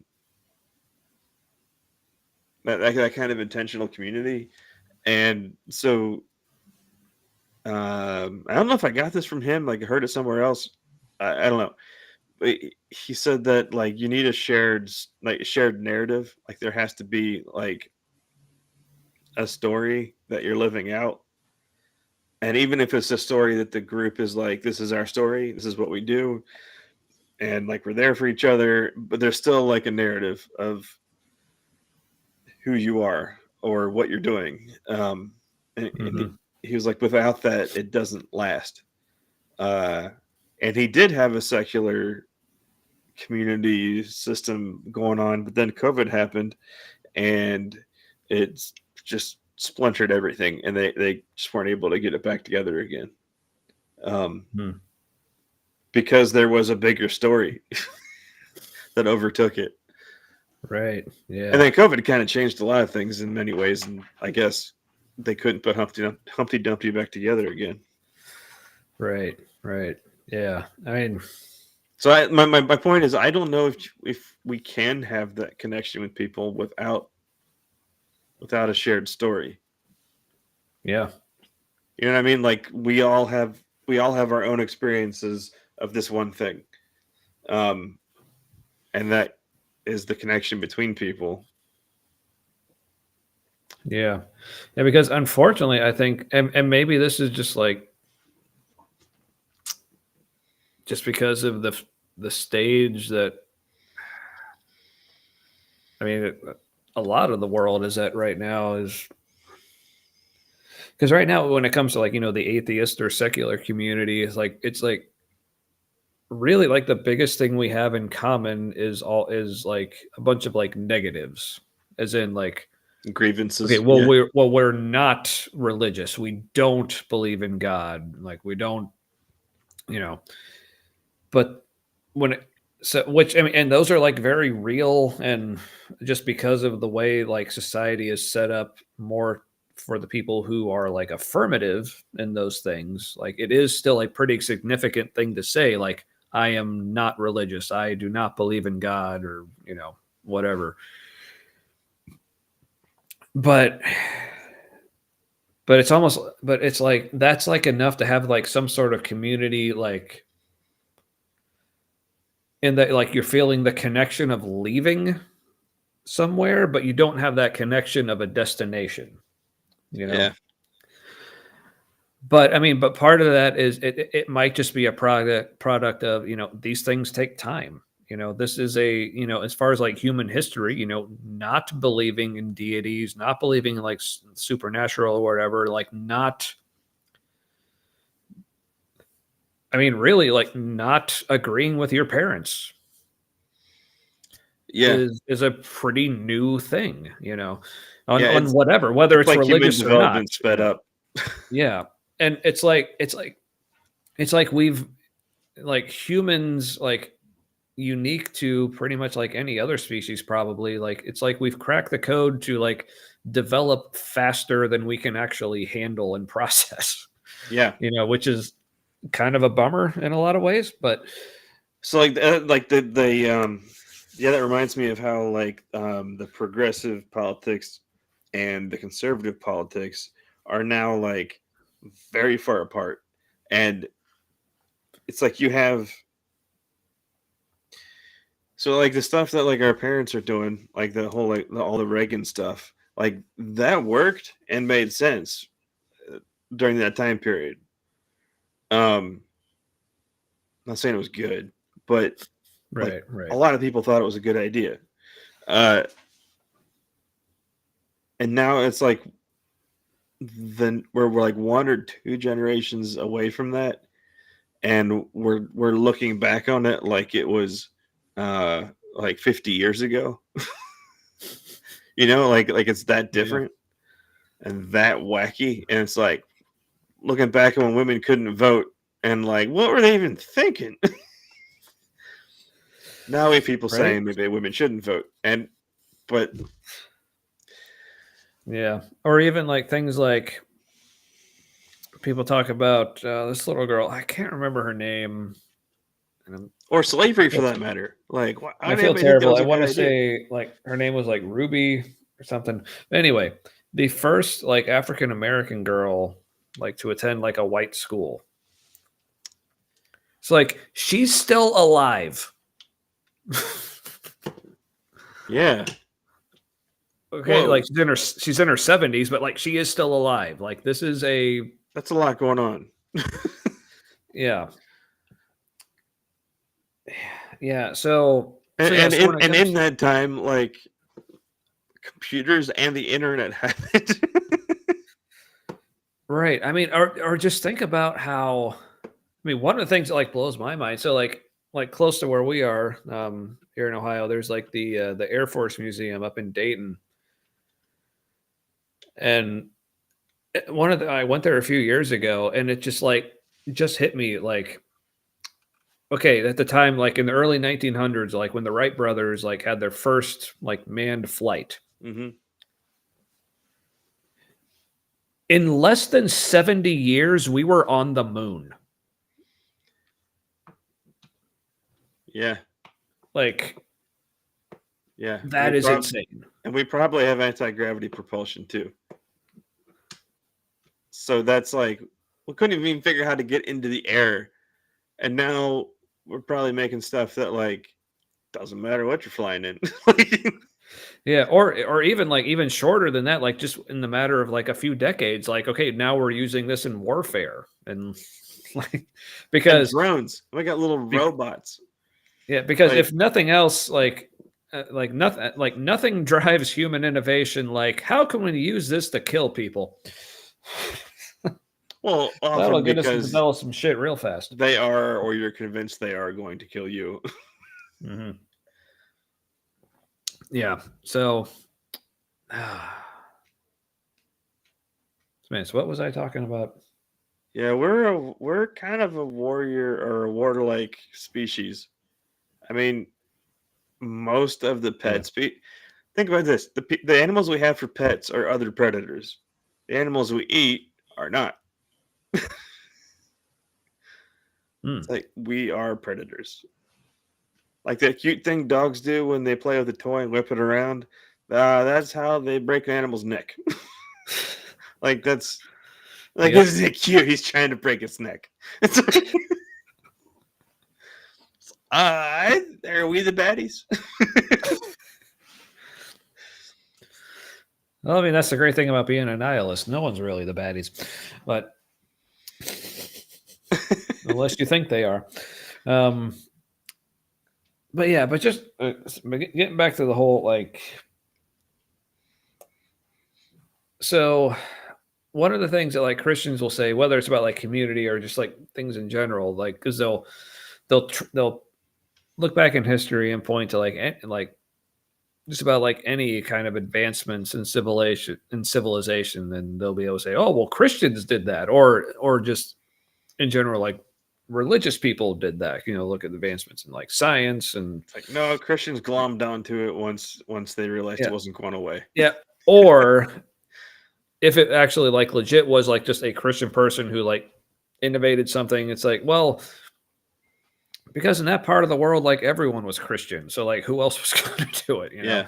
It's Well, and at the same time, like there's a lot of stuff that Christians get credit for in the Middle Ages and a little bit earlier, um, like straight up like scientific discoveries that white people in Europe discovered that like Muslim people in West Asia had already known about, and then like Mhm. some Europeans discovered it, and they're like, "That's the first time anybody knew about this," and that's what's in the history books, in our history Yeah. books. Uh-huh. Like I'll bet hospitals probably started in I'm saying West Asia instead of Middle East because Middle East is a term given to that region by financial interests, just because it was the way to the east. Yeah. It's like Mhm. it's Middle East, and it's really like geographically West Asia. Right. Yeah. Yeah. This is why like this whole like completely unrelated topic, like usually so people will say things like Asian American, or like when most people talk about Asian, they're really talking about more like Southeast Asia, Yeah, like a very particular about like China, Japan, Korea. most of Russia's is Yeah. Asia. Yeah. Russia's Asia. India is Also, Asia. Europe is not a separate continent. It's like Eurasia should be like the name of that continent. Every other continent is separated by lots of water or mostly water from other land masses, North and South Mhm. America, like Africa. But then you've got Europe and Asia. It's like, come on, that's just people. That's just why people think they're better. Like, Pretty much. Yeah. But when, okay, but let's, so you were saying like, okay, a lot of these things that people are crediting, like white Christian Europeans, like historically for all these advancements, but they're also being developed in other parts of the world mhm. that were less white. Okay. But even like, okay, let's just take their narrative and say, okay, yeah, Christian Europe like gave us like all these advancements. So when it comes to like things like our system of morality, like everyone like talks about things like the Judeo-Christian values, which like I'm sure like every Jewish person in the world is like, what the fuck are you talking about? Just leave us out of this. or don't take news credit to for our us. thing.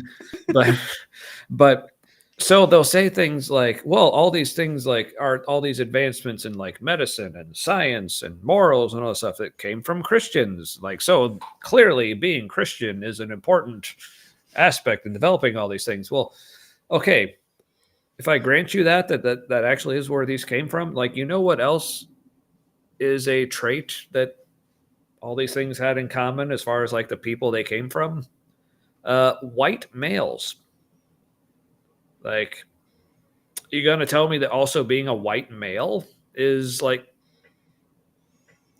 critical? Now, depending how progressive these people are Whiteness or is aren't. next to godliness, Tommy. Yeah. Yeah. So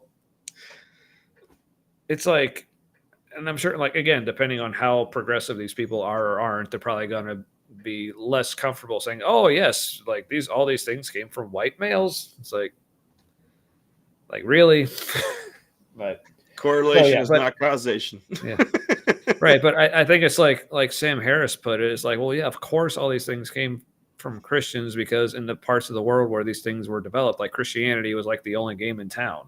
It's like, Yeah. even if you weren't like, it's like you kind of had to be Christian just to be living in these areas almost. Well, and So, that's the dominant. That's the culture that learned to dominate other cultures the best, and so like that's the story that survived. Mhm. So Right. Yeah. So here's the analogy I like to use. Like when people like to credit Christianity with these things, whether it's like, community, like, which is apparently our topic for tonight. haha. Like, don't look at how long we've actually been talking about it compared to other things. Or Yeah.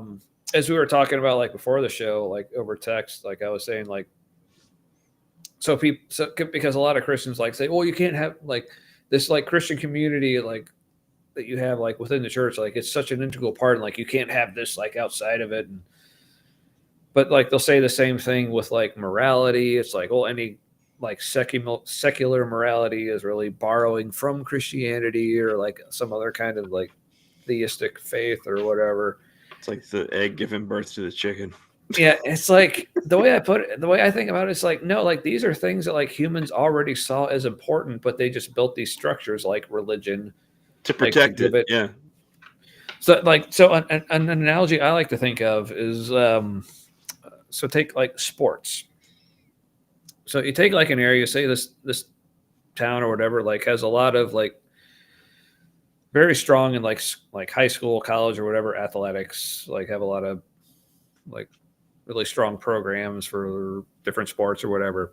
So you're like, oh, look at all these kids, like they're learning like teamwork and cooperation and like all these great values, like they're learning these from sports. And it's like, okay, like clearly like these values existed in humanity like before sports were a thing.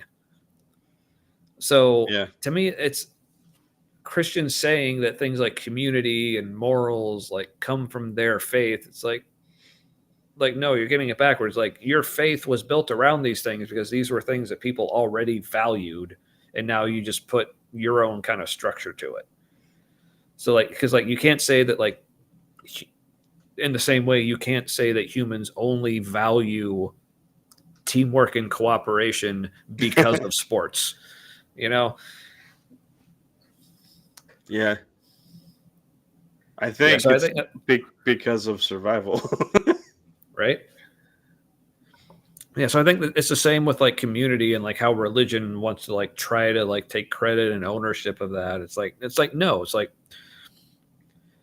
it's really more like all these things, whether it's morality or community or whatever, these are things that have always been important to people, but your specific brand of being human, or whatever, is just what became popular. So that's the environment that these values that we already had were cultivated in. So you're trying to take credit for it, but it's like, yeah. So that's why I think humanity is just in this. I mean, you can consider it like, like an awkward phase or growing pains or whatever. It's like as more and more people now are starting to come out of religion, It's like we just haven't developed those secular structures and tools and formats or whatever for doing these things that like religions like had become so good at, because like again, those were the only game in town for how many millennia. So now again, because people are just so used to things just being the way they are and things just working, but like not recognizing how much like evolution and change and like process has gone into like where we are now. So if someone tries to start something new and it doesn't just work on immediately and automatically, it's like, oh well, that's a failure. It's like, no, like it Meanwhile, takes time. Iraq, Afghanistan, Iraq again, and now like other things in the Middle East. We're like, hey, it's gonna, we're sure it's gonna work out, and we're sure it's gonna work out, Right? Yeah, so it's like they're trying to compare these two systems where you have like religion that has a like literally millennia of like entrenched like systems and bureaucracy and systems and all these things, and they're comparing it to these like relatively new like ways that like people leaving religion are trying to build like their own things, like, oh, it's not working immediately, you people suck. Yeah, and like the This queer is community yeah. is like building like a world of them, and like Mm-hmm. uh yep, there's like a whole Yeah. section of society that's just not adjusting. Yeah. But yeah, It's a new so I thing, mean, and then it's like it can't work. It can't work. The new thing can't work because the old thing got us this far. Like it's good. It right? got us this far. It helped us survive. And you want to change it? And you're like, it's been changing the whole time. I don't know what you're talking about. Yeah, right. Yeah, because people like, yeah, it's like, maybe this is related to like a whole like evangelical fundamentalist whatever like rejection of things like evolution. It's like they don't realize like people change, like nature change, like not just people, like all of nature, like the universe, like it changes. That's like literally how it works. But And there's not yeah, stages to it. Like the stages are ways we categorize things, but it's exactly. Yeah, it's it's all artificial. Yeah, it's a continuum. Like like we are all the Big yeah, Bang. mm-hmm. Like at this Yeah, point of the Big Bang. right. Yeah, we're still banging. And what if it's a pulse? You know, where it's like where not that it shrinks back. They don't think that happens anymore. But where it's like a pulse, and we're the particular pulse of reality. And then eventually mm, this will spread out so far and dissipate, and there'll be like a heat death where everything gets cold. But we'll be dead before that. yeah. So who gives a Until there's another pulse, and maybe the exact same thing happens again. Maybe something kind of similar. mm, And the pulse before that, the ripples in the pond, we're out way out in the cosmos at that point, just mm. being cold molecules.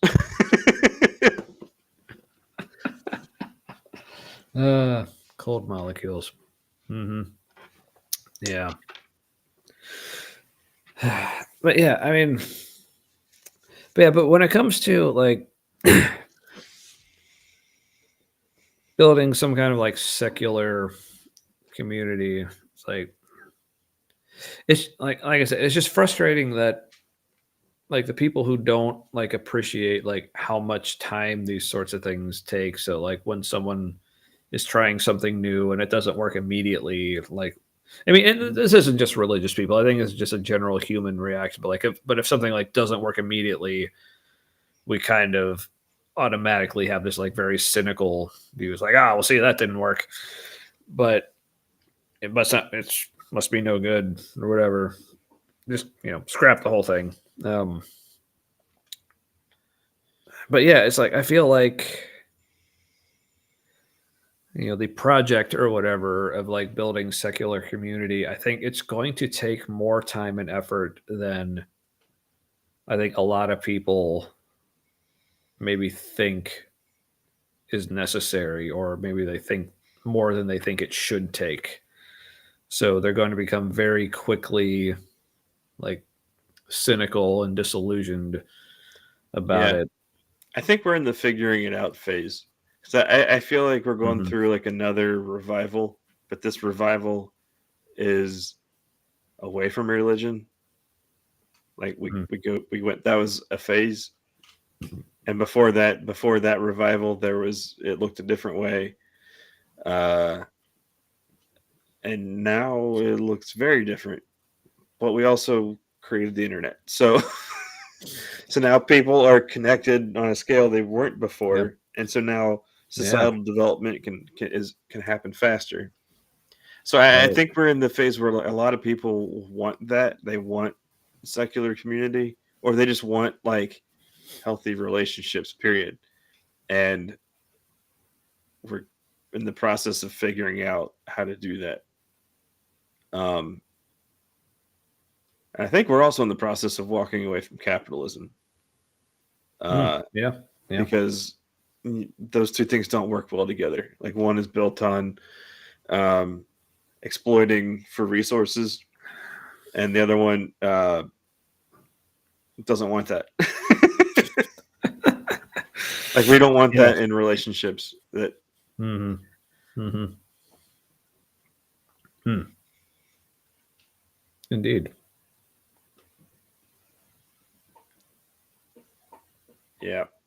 So the good news is there's enough of us that we're already at the tipping point for like societal change, because it needs to be like 22-24% somewhere in there Yeah. Hmm. before it's kind of like evolutionarily speaking, the rest of society realizes there's too many of them to fight, so we should just kind of blend. Right. Hmm. And right now we're seeing a lot of people refusing to blend Yeah. and trying to freeze it in a mythologized past. And we got to get back to how it never was.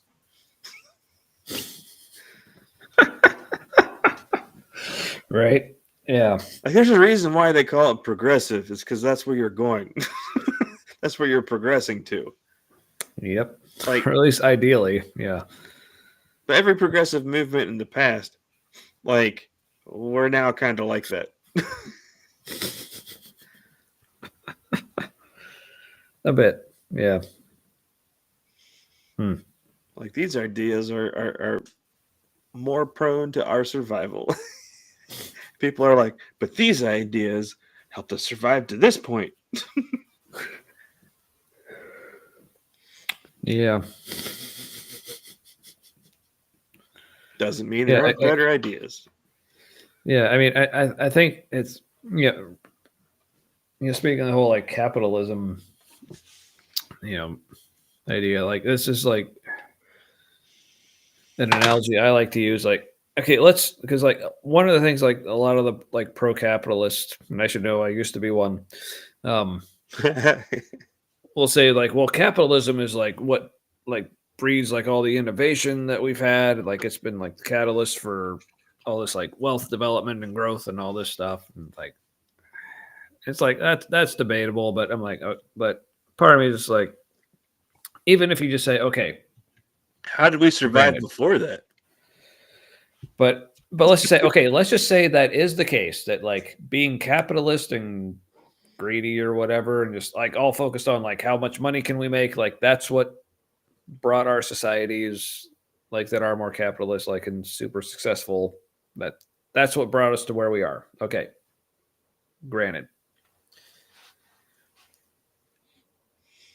like in so many other areas of life, like you have to recognize like there's a time and place for like certain ways of operating, like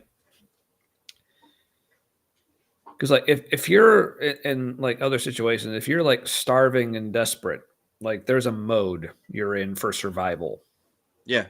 to make sure you get everything you need, and like and that's that, like, call it dog eat dog, or every man for himself, like yeah, in certain situations that can get you to a certain level, but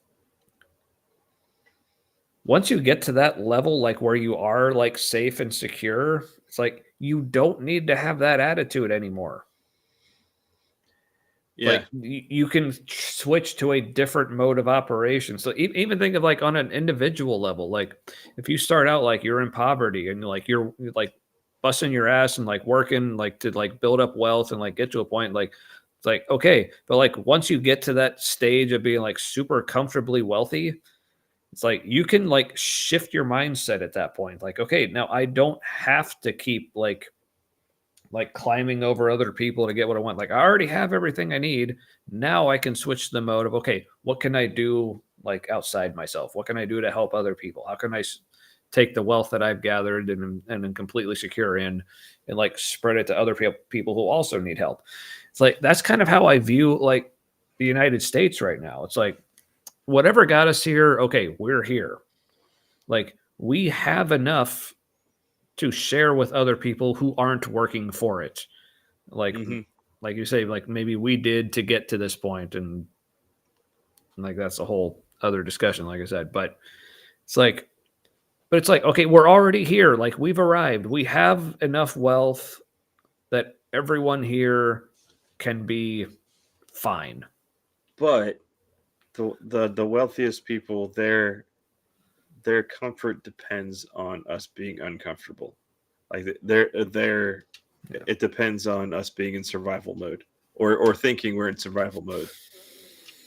Yeah. Like the whole thing doesn't work unless we want what they're selling. Mm-hmm. Yep. But there's way more of us. It's true. Speaking of community, so yeah. So any other thoughts on that? Like the whole like community angle, like as far as like where do we go from here? Trying to figure it out. I think you just Like I think honestly, instead of casting a wide net, and I think that's what churches try to do when they're trying to get members. You know what I mean? Yeah. Like, I think you just keep building your tribe. Like, yeah. who fits and connect with them. Mm-hmm. Yeah. And it's fine if like your group of people isn't all inclusive. Like, as long as like you are, in my personal opinion, as long as you are accepting of all people, like you don't need to be like good friends with all people. right. Oh yeah, for sure. For sure. Yeah. And this is something I would add. Again, like with the way like the world has like shifted, especially with especially with the internet, like social media and how like basically like you can connect with like anyone now, where before like through most of human history like your connections were like literally your tribe, like your actual tribe, like your family, your community, like the people who were literally close to you like physically. We're headed for an equilibrium. Yeah. So I mean, as valuable as that still is, and I say this as someone who is still close with my actual family and like Not your fake family. Fuck those guys. right. I don't even know who that is, but yeah.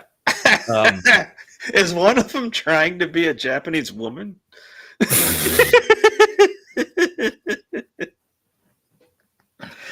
At least one, yes. It's a joke. Ooh, sorry, microphone. But did I come up with that description originally? Because that is great. Yes, you did. You did. There were a couple people. It's like yeah, they're having in a race. They're having to see who can be a Japanese woman first. Yes, and it was so perfect and beautiful.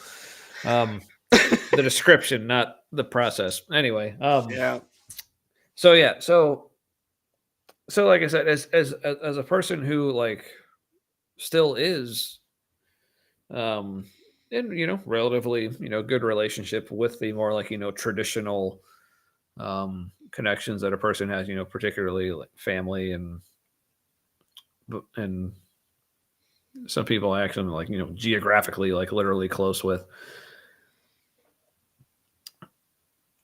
That's one of the great things about the way like the world has become, with how easy it is to connect with people outside of what has been like traditionally viewed as like your group, your tribe. So it's great for people who aren't actually as close with like, the more like traditional modes of like, or types of people you would normally be in community with historically.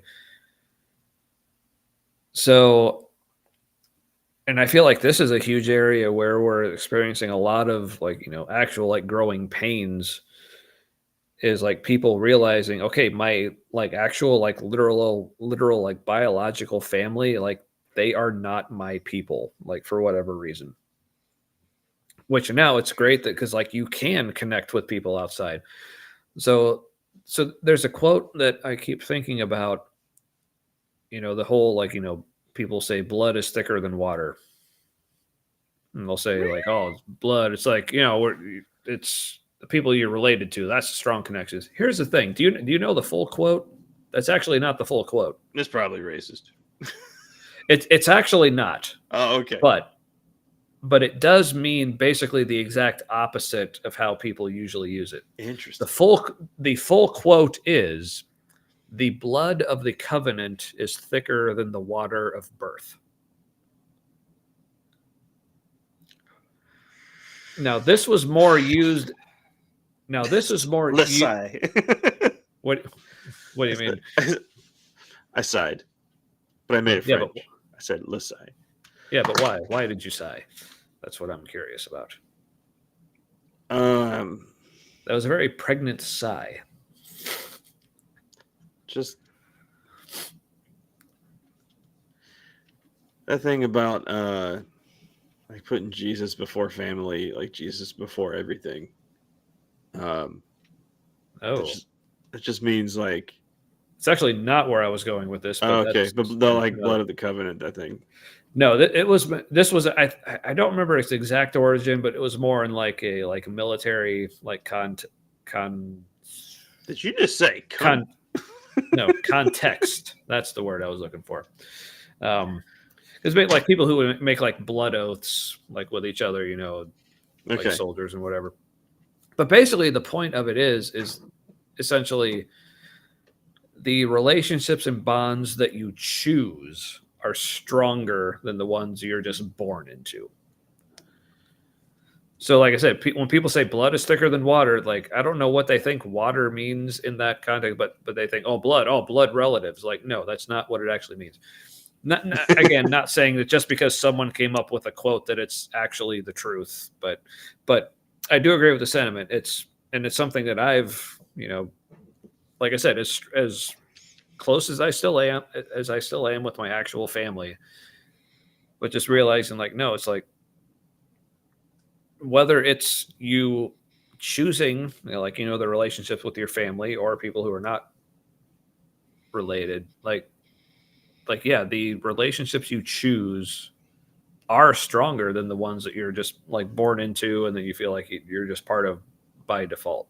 Like, so that's to say, like, for the people out there who were like, okay, my actual biological family, like I said, for whatever reason, you just feel like, okay, these are just not my people. Like, it's okay for that to be the case. No, I'm not saying it doesn't suck. Like, it sucks. Yeah, straight up. But what I mean by saying it's okay if that's not the case is like, you are allowed to admit that that's not working for you and other relationships are stronger and healthier for you. Mm-hmm. Like, if a relationship with a family member is unhealthy for you, it's unhealthy. Like, you do not need to hold on to that. Oh, just because they're family. Like, no. If it's unhealthy, it's unhealthy. So if you're able to find people who are like, your tribe, whether it's like, obviously you don't need to take any sort of like blood covenant or oath with them, but in fact, please don't. Yeah, that's also kind of weird, but it's just I mean, if you want to cut an animal in half and like the two of you walk between, the halves and promise things to each other, if that's what does Yeah. it for you, I don't. Which also, by the way, that's where the whole like wedding ceremony about like walking down the aisle and have like the two sides. Right. So basically, like just think about anytime you're going to a wedding and you're sitting on one side, you're representing half of a animal carcass. And at the same time, going through like a little aisle of like animal bodies, like that does add something. Yeah. So you're saying we should be adding this to marriage ceremonies? Like No, I'd be down it at if I least ever have one of those imposes again. Yeah. the concept that like this is a big deal. Hmm. All these dead animals mean this is a big deal. Yeah, I dig that. But but yeah, I guess that's my like parting or closing thoughts or whatever. It's like, yeah, like whatever community looks like for you, like don't feel like it needs to be certain things, whether it's family or like other people you felt close to in the past. Like, And if Pink Pony Club by Chapel Roan doesn't mean that, I don't know what it means. If what? Pink Pony Club by Chapel Roan. Let's see. I had another friend talk to me about like Chapel Roan, like, so I feel like this is something song. I should look. I feel like this is something I should look into now. Shits. She's just making music. Yeah, it's good. It's good. So going back to like a way like in the long ago part of the conversation. So would you say that is art? What? Like, Chapel would you say Road? like Yeah. Do you feel like it's a she, right? Yeah.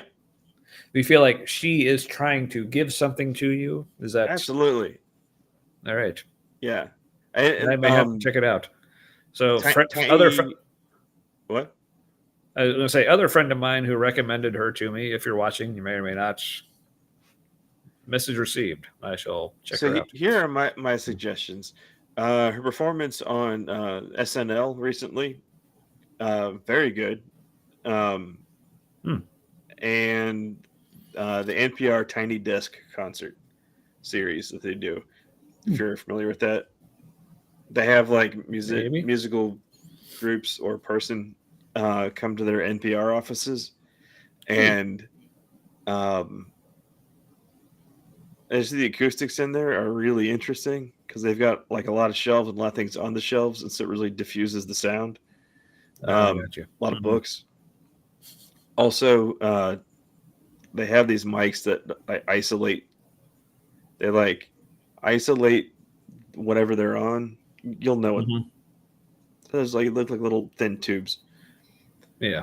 But at the same time, you can pick up a little bit from other things. Like you can hear that they're in a small environment. Nice. But yeah. Yep, she's just doing her thing. Well, that's good. I appreciate that. Also seems autistic. I'm just going to say it. Nice. I appreciate that too. So yeah, but speaking of community, thanks for, like I said, like we had like a oddly, almost disturbingly, like large amount of people watching the show tonight. Like I honestly don't know how to feel about that, but I appreciate it. Even for those that was quite an explosion. Yeah, especially like those of you who interacted. Emily, Aaron, thanks a lot. Always appreciate you. Also, Chris. Yeah, and Chris. Yeah, sorry. Yeah, thank you for remembering him. But yeah, and it like, and honestly, even the people who were like watching didn't interact. Like, we honestly just appreciate you being here. Like we said, we understand. Like, we are not for everyone, and also understand and appreciate. Even if we are for you, we're not necessarily for you to let other people know that we're for you. So if you just prefer to watch and not interact and make yourself known, hey, we totally get it. Cool. Yeah, we just love that you're here. Thanks for being here. Even if you're a bot, we appreciate our robots as well. I, for Because- one, welcome our robot overlords. Yes, someday robots may be people too. If corporations can be, why not a robot? Come on. Yeah. So I mean, so if we were like one of their first like favorite shows to watch, maybe that'll get us on their good graces. I don't know.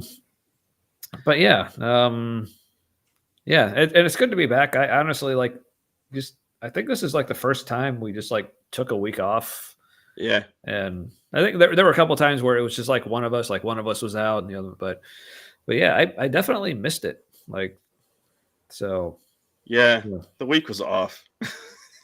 yeah. I had 3 big social things. Like one Thanksgiving, Ooh. another Thanksgiving, and then like day after that second Thanksgiving was a birthday dinner at a restaurant with some of the same people I just saw the night before. Oh. Then I had work the next day. Oh. Like, I just don't want to do anything. Oh, I get that. I guess like Don't make me talk to people for money.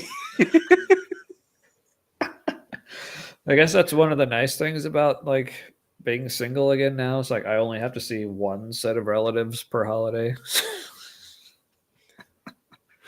But yeah. But I do miss a lot of the other family that I no longer see regularly. But yeah. Anyway. But yeah, this was good. Yeah. I guess like we'll probably also be taking like the week of Christmas off. Happens kind of in the middle of the week, doesn't it, this year? Yeah. So I think it's actually well here, let me look at my calendar here really quick. Yeah. Christmas Day is a Wednesday. We will definitely not be well, actually, I might end up doing something on Christmas because with the whole like divorce and like kids being like here and there. So this is the year the kids are going to be with their mom for Christmas. So I'm actually considering instead of like just going up to visit my family, like just being by myself for Christmas.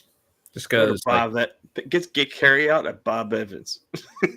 ooh, I was actually thinking I might get like some Indian like the day before and like There just you have go. like a bunch. Like It does There's a keep pretty real- well. yeah, there's a really good Indian restaurant like just like 5 minutes from my house. Like for anyone in Cincinnati, Maya India restaurant. You're over in here in the Price Hill area. Fan-fucking-tastic. They didn't pay me for that. I wish they would, or at least give me like some free naan or something for it. Samosas, maybe. I don't know. But yeah, so I mean, yeah, actually, I no promises, but I may actually like jump on it, like just do a thing on Christmas, just because. I also All right. because I'll be spending the entire day and the day before, like all by myself. I might be drunk and or high at that point, so that'll be fun, at least for me. So stay tuned for that. Oh, speaking of stay tuned, like to close us out here, one quick thing I found out recently. So Stephen King, horror author. I've heard of him. Did you know he owns like several radio stations in like the Maine area? It makes sense that Here's- it's in Maine. I'm not Yeah. sure why, but it's but weird. here's He the owns thing, radio so- stations. No, but here's the thing. He's owned them since the year I was born.